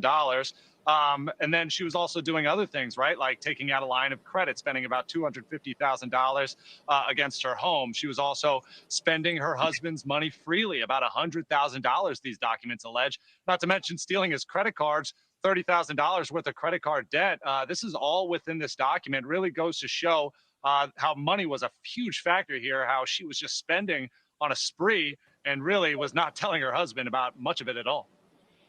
Okay, so talk to me a little bit about the drug connection. What are the allegations about buying the fentanyl? It sounds like, Keystone cops, except they're not cops. Yeah, really what we're hearing here is that she left quite a bit of a digital trail, both in Facebook Messenger and also within her text messages. There's 3 people in general who we see are connected to Kouri through these documents, right? There's one anonymous person who's listed as CL, the initial CL. And it's clear this is the person who was actually doing the one-on-one transactions. But it was CL who was also pairing Kouri with 2 other acquaintances, people that would meet in these sketchy gas stations in rural Utah, make the handoff, and then ultimately provide those pills to Kouri. They had secret locations, sometimes in homes that Kouri was trying to flip, or sometimes even doing the transactions right there on the driveway. But really, it's this web of dealers that law enforcement have been able to find through this digital footprint. And to me, Ashley, it's very clear, based on all of this new information that we're getting from this amended indictment, that these drug dealers have flipped on Kouri. They have just given every bit of information that they might possibly have in order probably to save themselves, but really ultimately throw Kouri under the bus and all the drugs that she was buying. I mean, that's how it works, Prosecutors and police look at these guys and girls and say, you want to go down, or do you want, your not so close friend to go down? That's an easy one. Quick one here. Very dramatic moment in these charging documents between Eric Richins, the victim, his sister, and Kouri Richins, who thinks she will open a safe a couple of days after he's dead. What happened? Right. This is a wild anecdote that we found within these documents. Only 3 days after Eric Richins died, Kouri Richins had hired a locksmith and brought him to the house to try to drill into Eric's personal safe. These documents say that inside that personal safe within the house, there was somewhere upwards of $165,000. Kouri trying to get into there, but Eric's sister was also on hand. She stepped in. She said, hey, you do not have authorization to do that. And that made Kouri flip out. Apparently, to these documents, they say she got enraged and she punched Eric's sister in the face and in the neck in a very dramatic moment in which sheriff's deputies had to get called to that scene as well. Really, to me, goes to show the sort of desperation perhaps Kouri was feeling at that time. Also, a bit of a temper, right? Something that you see when someone gets angry, all of a sudden they're using their fists to try to sort out their differences. Bingo. All right. So I've got this now. All right. He just said everything I needed to know. He said everything I needed to know. I sent you. Awesome. I will. Then I could have just read the document you sent me, but it was the way he said it. Everything I need to know. First of all, the desperation. So she's still in the house with Eric's family around, and she's calling a locksmith to drill into a steel safe because there's $165,000. First of all, that's just crazy. And then just kind of the what is it, like the instability of just doing that? Like, who comes up with ideas like that? The pure desperation and the jumping to, a physical fight. There is something about this girl, either her past or her present, that is under the radar. We don't know. And I think that is going to showcase a stronger connection to the people that provided the Michael Jackson stuff than we know right now. I feel pretty certain of that. Do you remember when she asked them to leave so she could grieve? Yeah. So I could grieve with my locksmith. That was code for the locksmith is almost here. Yeah. It really Wow. was. It truly was. He was on his way. So she asked them, could they please leave so she could have time to grieve? And the younger sister wasn't having it because they're supposed to be there to grieve with her. And she was dragging her heels, and the locksmith showed up. And Wow. he wants to start drilling. And Oh, Katie, wow. the older sister, says, you don't really have the right to drill in that. And then that's when she told her, you don't actually have right to have access to that. And that's when she punched her. Where are the assault charges? I mean, she should have been like, I mean, like I feel like I can't believe the sister didn't charge her with assault. Well, they're Katie. I'm not saying she has to, but I'm feeling like I wish she did. I guess that's No, what I'm they saying. have right away. Kouri went and filed paperwork to basically have the living will thrown out because Right. she said that it flew right in the face of her prenup. Because Which it did, which was the whole point. Right, because her prenup said if he died, she gets it all, and he clearly died, therefore she should get it all. Right. So the sister filed right back and said, not only did she punch me, but, and you should know that because the police have a record of it, but she killed him. And you should have a record of that because the police are looking into her. I just got that document today. And so they were kind of staying that that case, the Gotcha. the Kouri versus Katie slug out match. So they're just because basically letting then she her got show arrested. the world who she is, like on the inside, no leather jacket and all. Right, because I think Katie Richins is just way too classy to have Kouri charged with assault. She was just like, really? Yeah. I'll just instead take you to court. So Yeah. Well, I just think it would have been a good way to calm her down for a few minutes. I couldn't believe that she said go home so I can grieve. And it was my locksmith is almost here. I was like, really? Wow.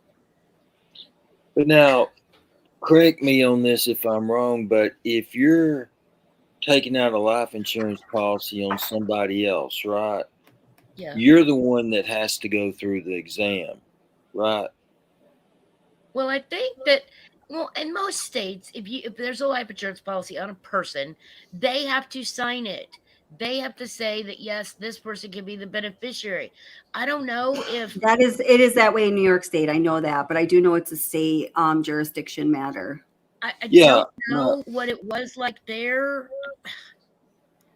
Well, what my point was actually something a little different in that if she was taking out policies, then she would be the one that would be going through the life insurance exams, and I think that includes a certain amount of blood work. So, wouldn't any of illicit drug use have showed up? Oh, you mean the physical exams? Yes. I don't know. Some require them, some don't. Okay. I don't know what the ones that she got required because I'm surprised she was able to get any on him at all that didn't require his consent, unless she that crap only happens in Utah. Unless she somehow got someone else to sign them, or she forged them, or she got someone to pretend they were Eric. It happened between 2015 and 2017, so we don't know who was in her life then. Yeah. I don't know. You're right. Some do require that. She also tried to get this is weird. In January 2022. So when did he die? March 4th, 22. In January, she applied for a new one, $100,000 one on his life. Wow. And it was issued on February 4th.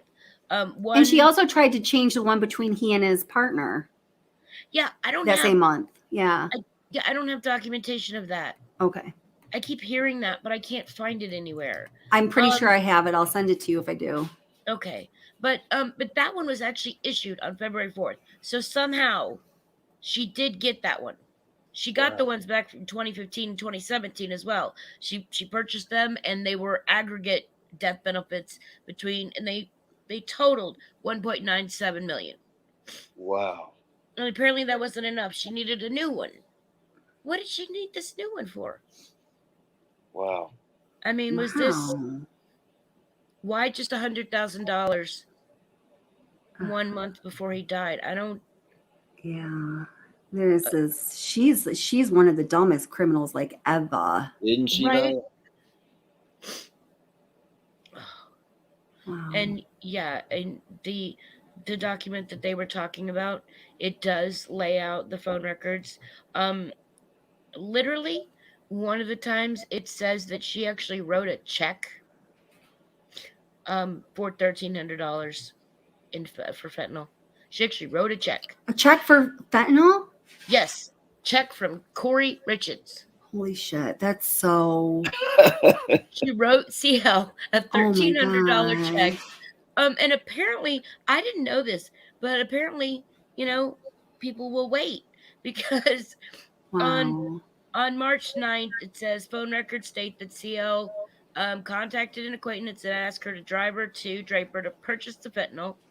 And then CL said she was driving to Kouri Richins' house in Francis, where she wrote CL a $1,300 check for fentanyl.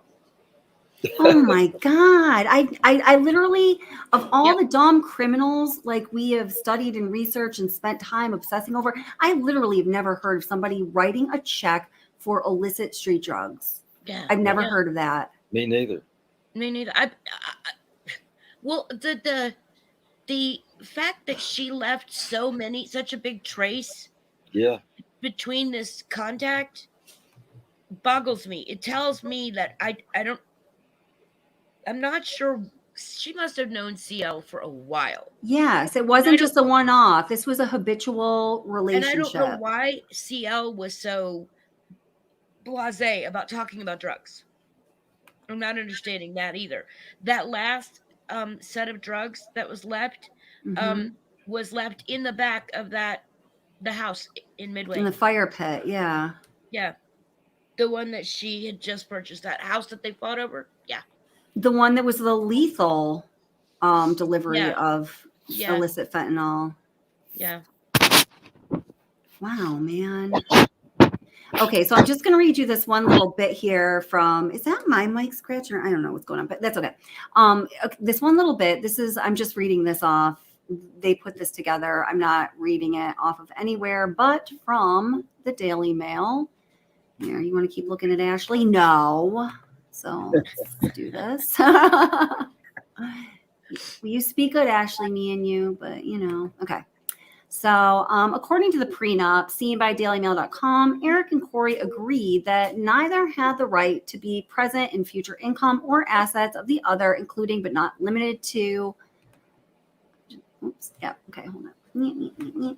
But not limited to all the shit that they did have and that they're procuring now. Okay, fine. So similarly, the couple agreed that the company would remain the sole property of the husband, except if he should predecease his wife while they were legally married. Hi, honey, could I please sign that ticket to get on the ride straight to my death? In that instance, the prenup states a husband's partnership interest shall transfer to the wife.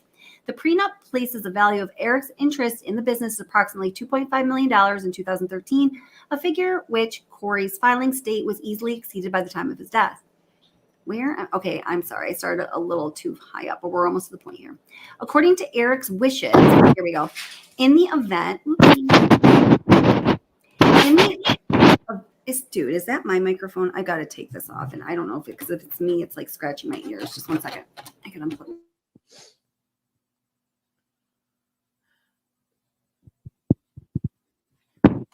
To change the terms of that policy. Okay, can you guys hear me? Yes. Okay, perfect. All right. Oh, I see what you're reading. I see it. Yeah. So there, I'm getting down. Okay. So according to Eric's wishes, in the event of his death, that share, 50% of the successful business, was to be bought out by his partner using the payout from a life insurance policy for which Wright, who's his business partner, is named the beneficiary. Kouri attempted to change the terms of that policy in January of 2022 and have herself, rather than her husband's partner, named beneficiary. when the insurance company informed the business partners of the change. Wahahaha. They switched it back to its original terms. Kouri So that filed was- her. What's that? No. Go ahead. Keep going. No, it's okay. The rest, that was the most important part. Well, that's exactly when. That was January 2022. Yes. That is exactly when she applied for a new $100,000 life insurance policy on his life. Exactly. That's why I was reading it, because that timing lined up with what you were just saying. That's right. Mhm. Yep. Wow. So what was going on in January of 2022? I mean, you can get sick of your significant other. You can decide that they're not sexy anymore. You can whatever. But like something, we're missing a big piece of the puzzle. Mark my word. What is it? Let's find it. What strikes me about that is it sounds like they actually did change it. And then they changed it back. Yeah. And Jeannie, I do have the actual documentation somewhere in my file here, not in just Daily Mail. When I find it, I will send it to you. So you have that too. They did change it. And then I guess, I don't know if somebody reviewed it. That's not clear. They had to actually change it back. Yeah. No, that's fine. I just don't understand how they would just change it. I don't And either. not change it back. I mean, without his consent, without him asking. Never in New York State would that happen. Never. Yeah, I don't get it. I mean, that should send up red flags galore. Yeah. Yeah. I agree. I mean, like, where can you do that other than Utah? That's so crazy. No. Oh, I don't know. So yeah, does anyone have any final questions? I got to get going soon because it's getting late. Thank you guys so much for being up here. Kelly will not remove her jacket either. That's right, Hewtsen winner. That's what that's all about. You guys are so funny. Is it a special camel colored jacket too? It is, but I'm not removing it and you can't see it either. And I'm not making eye contact, and my body language is very closed. And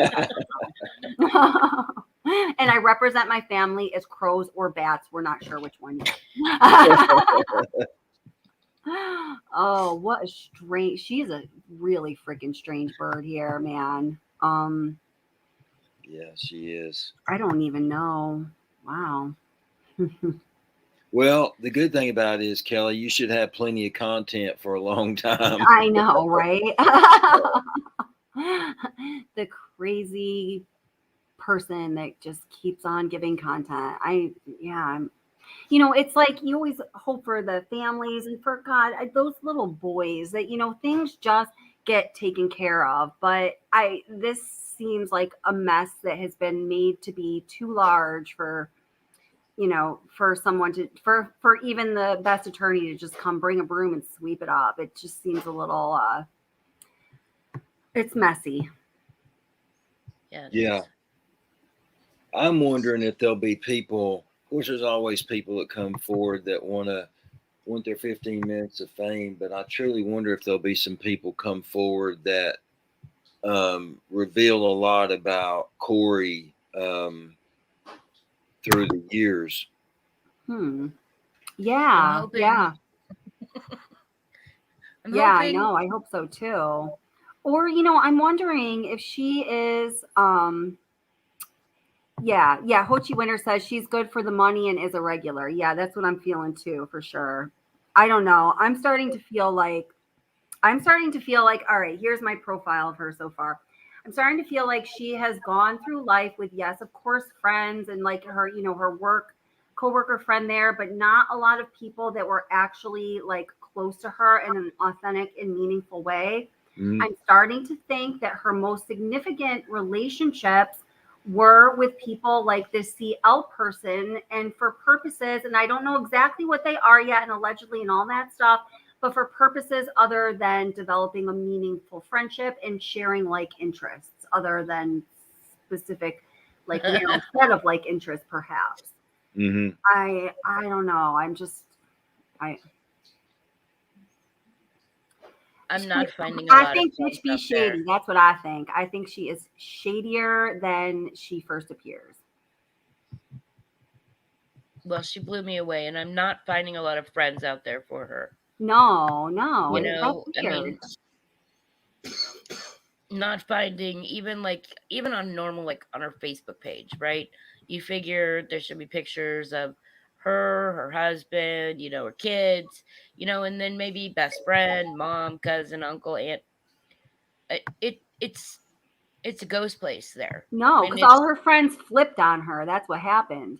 it literally is. And it's I'm like, where are all your friends? I mean, her brother's got friends, and her sister-in-law has friends, and I mean, everyone else that is related to her, related to Eric, related to anybody else in this case, has pictures of people, has friends. Just she has no one. Yeah, it makes me wonder. Yeah.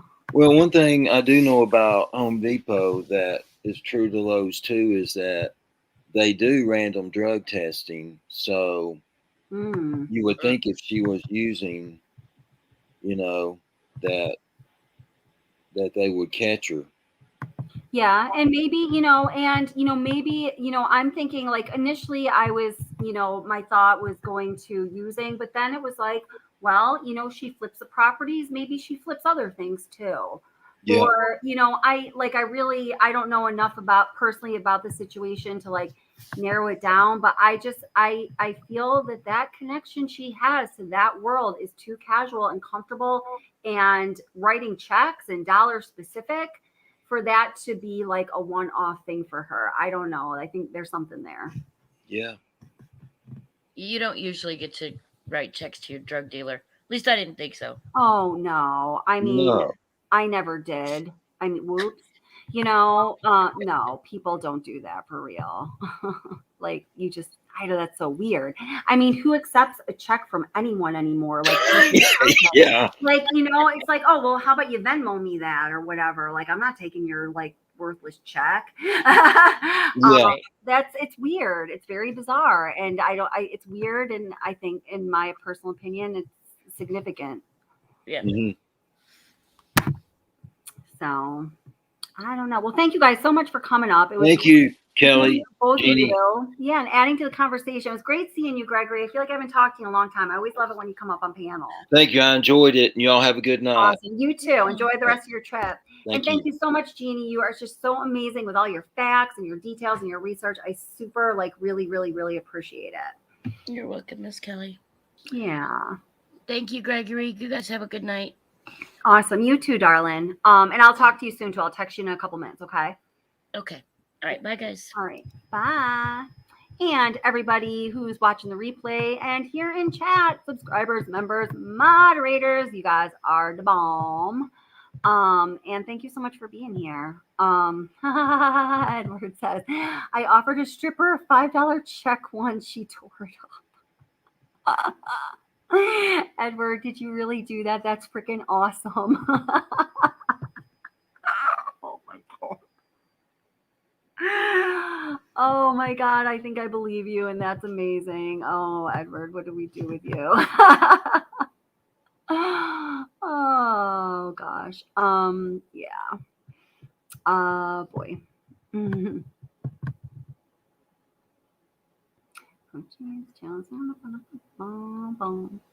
And thank you so much, moderators. You guys are awesome. Thank you for posting the links, the membership links, the links for Kathleen and all that. And thank you so much, Kathleen Hewtsen. So happy she was on earlier, and I can't wait to rewatch what she had to say, because she's awesome. She the bomb. Yeah, thank you so much, Gregory. Always love hearing from Gregory. And Ho Chi Winner, please come around again sooner than last time. Hi, Rochelle. Glad you were here. You have a good night, darling. Oops, that was Utter. And you too, Utter, of course. I'm trying to go in order here. Oh, my goodness. That's so funny, Edward. I can't even believe that. Wrote a stripper a $5 check. Oh, my God. Utter, you're awesome. Thank you so much, darling. And Ara, and Jody, and Jeannie, and Gregory. Who else is here that's a moderator? Oh, my goodness. I hate it when I forget to mention people.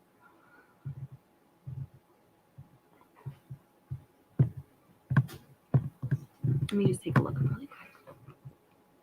I'm just going to keep playing the rest of this little video here as we're closing up. If you guys want to keep chatting or something, I'll get to the point where we kind of stopped, just so you can see, just so it doesn't get your view. No, I'm just kidding here. Doesn't really matter at all. Just so you can get the information if you want it. After their divorce, that Julia Jorgensen met a very unfortunate fate when she was at a stoplight and she was rear-ended by a gentleman driving a truck at 70 miles an hour. Apparently, his windshield was all frosted up and he had been smoking some marijuana. By the way, Edward was drunk and 19 when he wrote the $5 check to the stripper. I just want everybody to know that.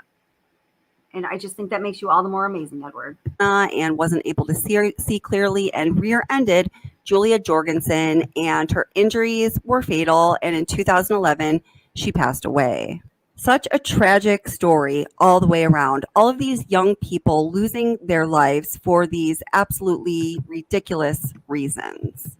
So we do not know if Eric Richins' mother had suspicions about Kouri Darden Richins prior to their getting married, or if something happened during Eric's marriage to Julia Jorgensen that caused the mother to have some hesitation about him getting married and his wife's or wives-to-be wanting a piece of his estate.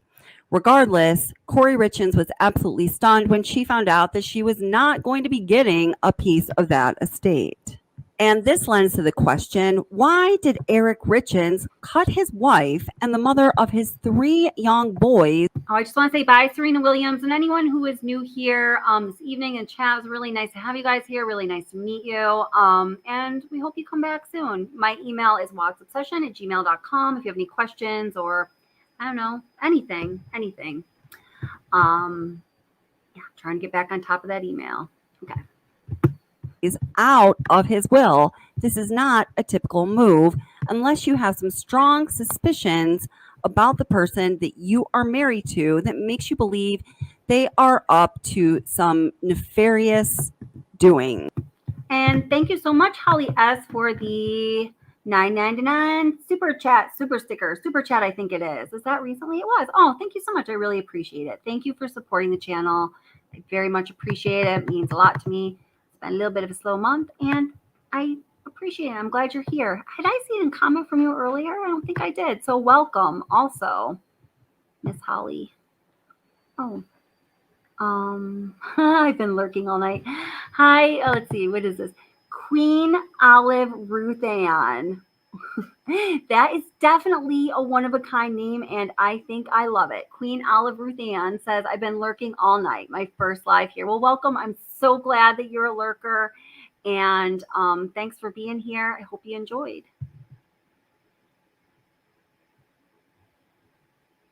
Yes, there'll definitely be more on this Ho Chi winner, and please come back soon. Ho Chi winner is like a longtime friend of the channel. Haven't seen Ho Chi winner in a while. Yes, and thank you again, Holly. And Jody is cool too. I owe you an email. I don't know if you just read my little chat message there. I want to talk to you about something. So yeah. Thanks.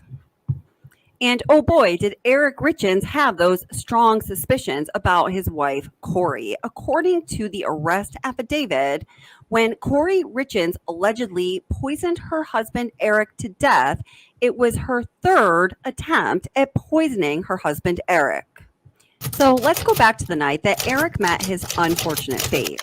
According to Kouri, she and Eric were celebrating a success that she had in her real estate business. She had made Eric a Moscow mule, and then according to her, she went to bed around 9 o'clock. According to Kouri, at some point in the early evening, one of her children woke up having night terrors. So she went into that child's room to comfort the child. And according to Kouri, during the time that she went into the child's room, she left her phone plugged into the charger in her bedroom. Now, this is one of the areas that Kouri really messed up with because, man, Kouri, don't you know that police can find anything on your phone They know what movements you're making, what text you sent, what calls you made, if you went upstairs, if you went downstairs, if you were running. They can find out literally anything by looking at your phone. But anyway, she claims that she went back to her own bed around 3 a.m. when she woke up in her child's room. And at that point, she touched Eric. He was cool to the touch. And that's when she called 911. So immediately after his death, it was determined that he died of a brain aneurysm, which is a little strange in and of itself. A 39-year-old healthy man dying at age 39 of a brain aneurysm. But hey, I guess that it happens. It wasn't until much later, after apparently police had been conducting all along a complete investigation, did they find some mysterious texts that were sent from her phone and some mysterious texts that were sent the night of his death that had been erased. And we still do not know yet if they had recovered those texts. They uncovered some texts that Kouri had sent to a person just called CL. In the affidavit, the person was named CL apparently in her contacts in her phone. Now, what prompted investigators to start looking more deeply into Kouri Richins was when the toxicology reports came back from the autopsy. It was discovered that Eric Richins actually died from a lethal dose of fentanyl, and the amount of fentanyl in his system was 5 times that of a lethal dose. So that is a whole lot of fentanyl, and apparently the medical examiner could tell that the fentanyl had been ingested orally due to the fentanyl in the gastric fluids and some other medical facts that I'm not going to try to get into here, but the medical examiner is rather certain that the fentanyl was ingested orally. Since Eric had no history of substance use or abuse and no one suspected him of substance use or abuse, this was extremely suspicious. Additionally, apparently the medical examiner was able to tell that the fentanyl that Eric had ingested was not of a medical grade, but rather it was illicit or street fentanyl, which of course made his death even more curious and made the people around him, namely his wife, Kouri, even more suspect. So when those toxicology reports came back, that's when investigators were able to get a search warrant to obtain records from Kouri's residence and also to search her phone. It is at that time when they found her messages to this person, CL. According to the arrest affidavit, when police looked into this person named CL, they found a bunch of counts of possession of controlled substances and counts of possession of controlled substances with intent to distribute and drug paraphernalia and all sorts of things. So it was not until May 2nd of 2023, just this past year, just not too long ago, when Summit County investigators finally interviewed the contact from Kouri's phone called CL. And at that point, CL started spilling the beans on Miss Kouri Richins.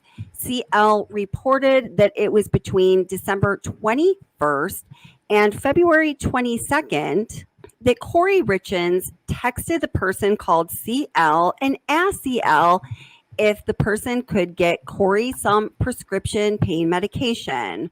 The guise that Kouri was putting forth was that she had some investor that was having back pain, and apparently, according to Kouri, this investor needed the painkillers for their back pain. Shortly thereafter, CL came up with some hydrocodone pills that CL had obtained from a dealer, and Kouri asked CL to leave the pills at a house that she was flipping in this area of Utah called Midway, where Kouri said that she was leaving CL some money. Now, police were, of course, able to determine that during the time when those text messages were sent and when that exchange occurred, that Kouri did, in fact, own the home where she had asked CL to leave the pills and said that she'd leave the money. So this was starting to look very, very suspicious at this time.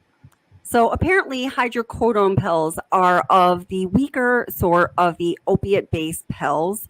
So Kouri told CL at some point a couple weeks later that the investor needed something stronger, that the hydrocodone pills were just not strong enough to deal with the investor's back pain. And Kouri asked for, quote, some of the Michael Jackson stuff, which is also curious because we know that Michael Jackson was being given a medication called propofol, which is a medication that is given when somebody goes under anesthesia, which is totally different from an opiate-based painkiller.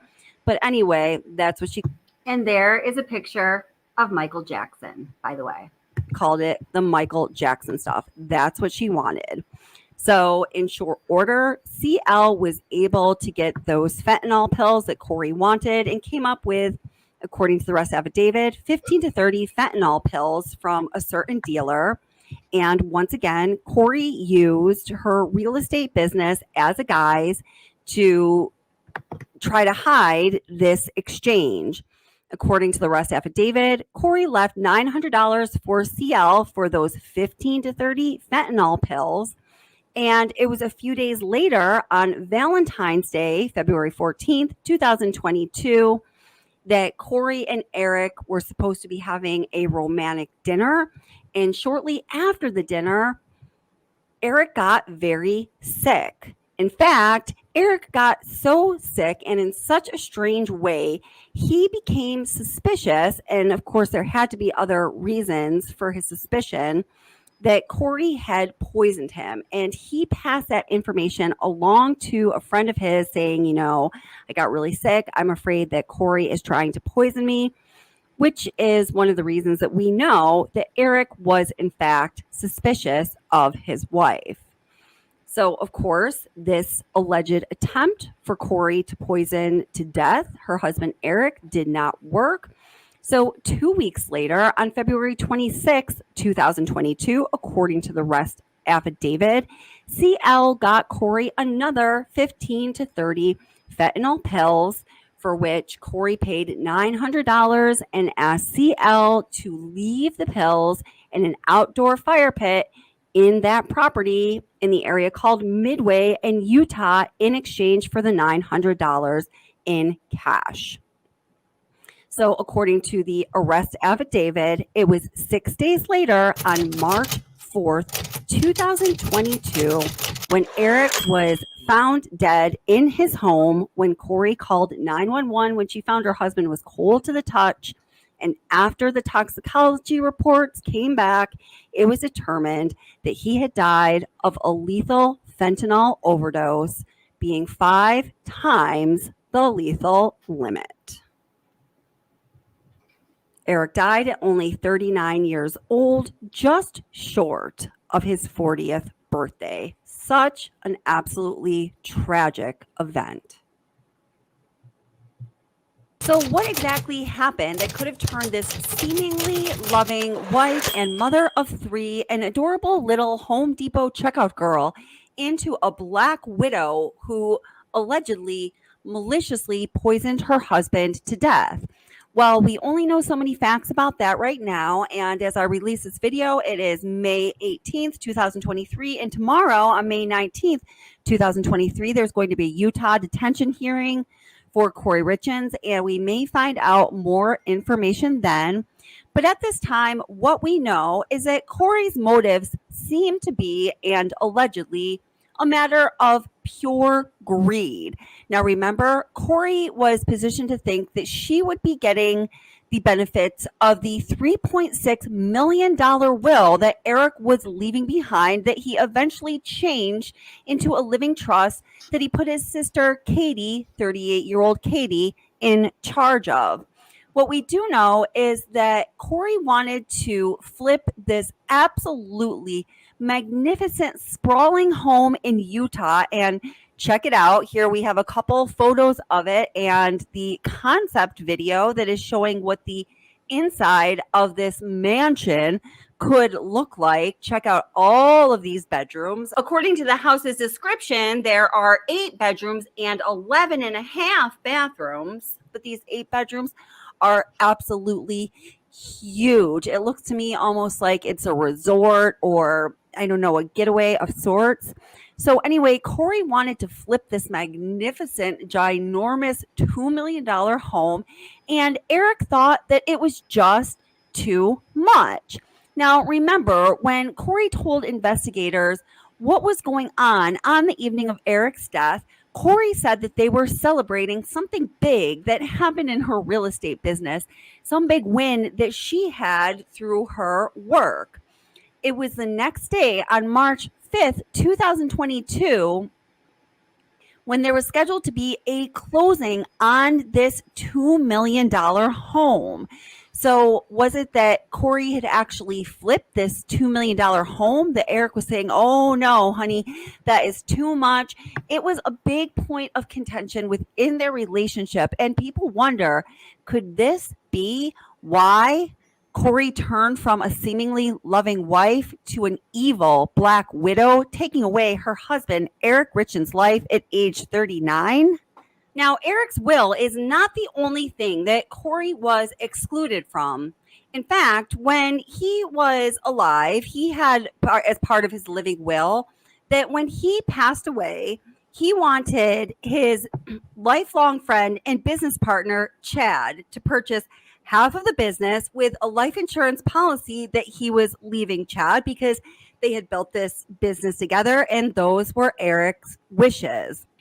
Sometime in January of 2020, Kouri called up the insurance company and she tried to make herself the beneficiary of Eric's life insurance policy. So she would be getting that money that he wanted to go to his business partner, Chad, so Chad could buy 50% of their business. But the insurance company was onto her tricks. I'm sure that people do that kind of thing all the time with life insurance companies. So they made sure that the life insurance policy was written just the way that Eric wanted it to be, where the proceeds were going to Chad so he could purchase that portion of the business just as Eric wished. So let's now go back to Kouri's book, the book that Kouri wrote called Are You With Me? That was supposed to be a book for children to be read by their parents or whomever who are children who are dealing with grief.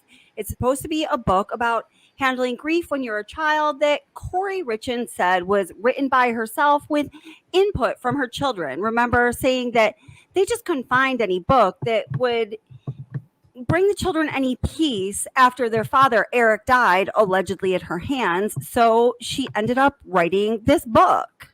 Now, if this is true, if Kouri Richins indeed did kill her husband, Eric, after what appears to be 3 attempts, can you imagine the sheer nerve of this woman, Kouri Darden Richins, to then write a book and then to go on a talk show talking about it, saying that her children wrote the book with her because they couldn't find any other books that brought them a sense of peace? I mean, it is truly, absolutely absurd. So as you can see on the cover of this book, there is what appears to be Eric up there in the clouds with a halo, and they are asking, Daddy, are you with birds there over on the left-hand side? I believe that probably was to signify family members.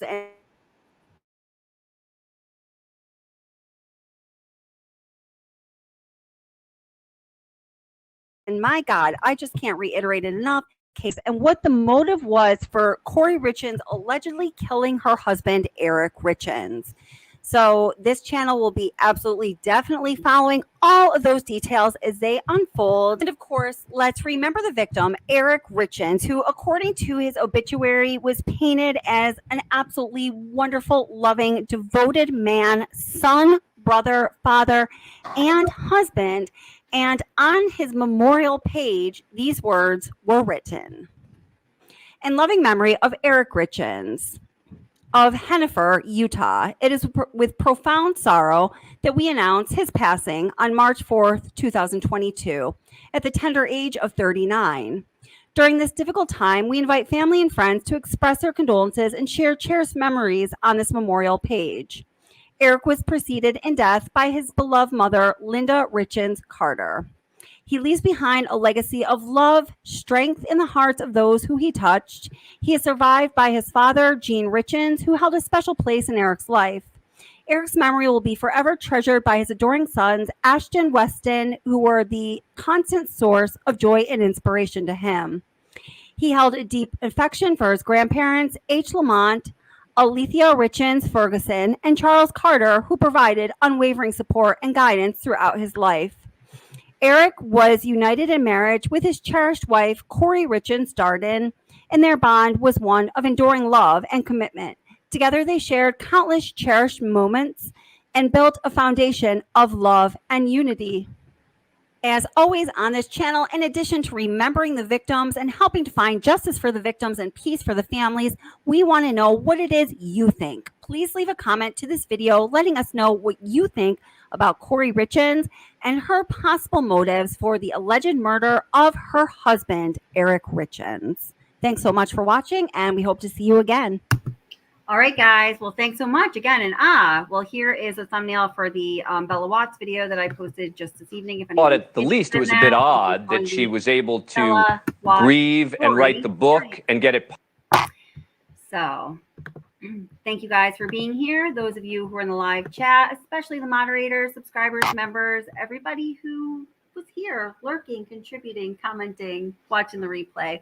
I'm so glad you're here. I appreciate all of ya. And I will be doing another live stream. Let's see, what is it, Saturday night? Definitely during the week this week. My day job is, it's always busy, but it's not like insane busy. Still, I think that season has passed a little bit. Fingers crossed. So I hope to be live here with you again once or twice a week. So everyone, be safe to yourself, be good to others, and I hope to see you again soon.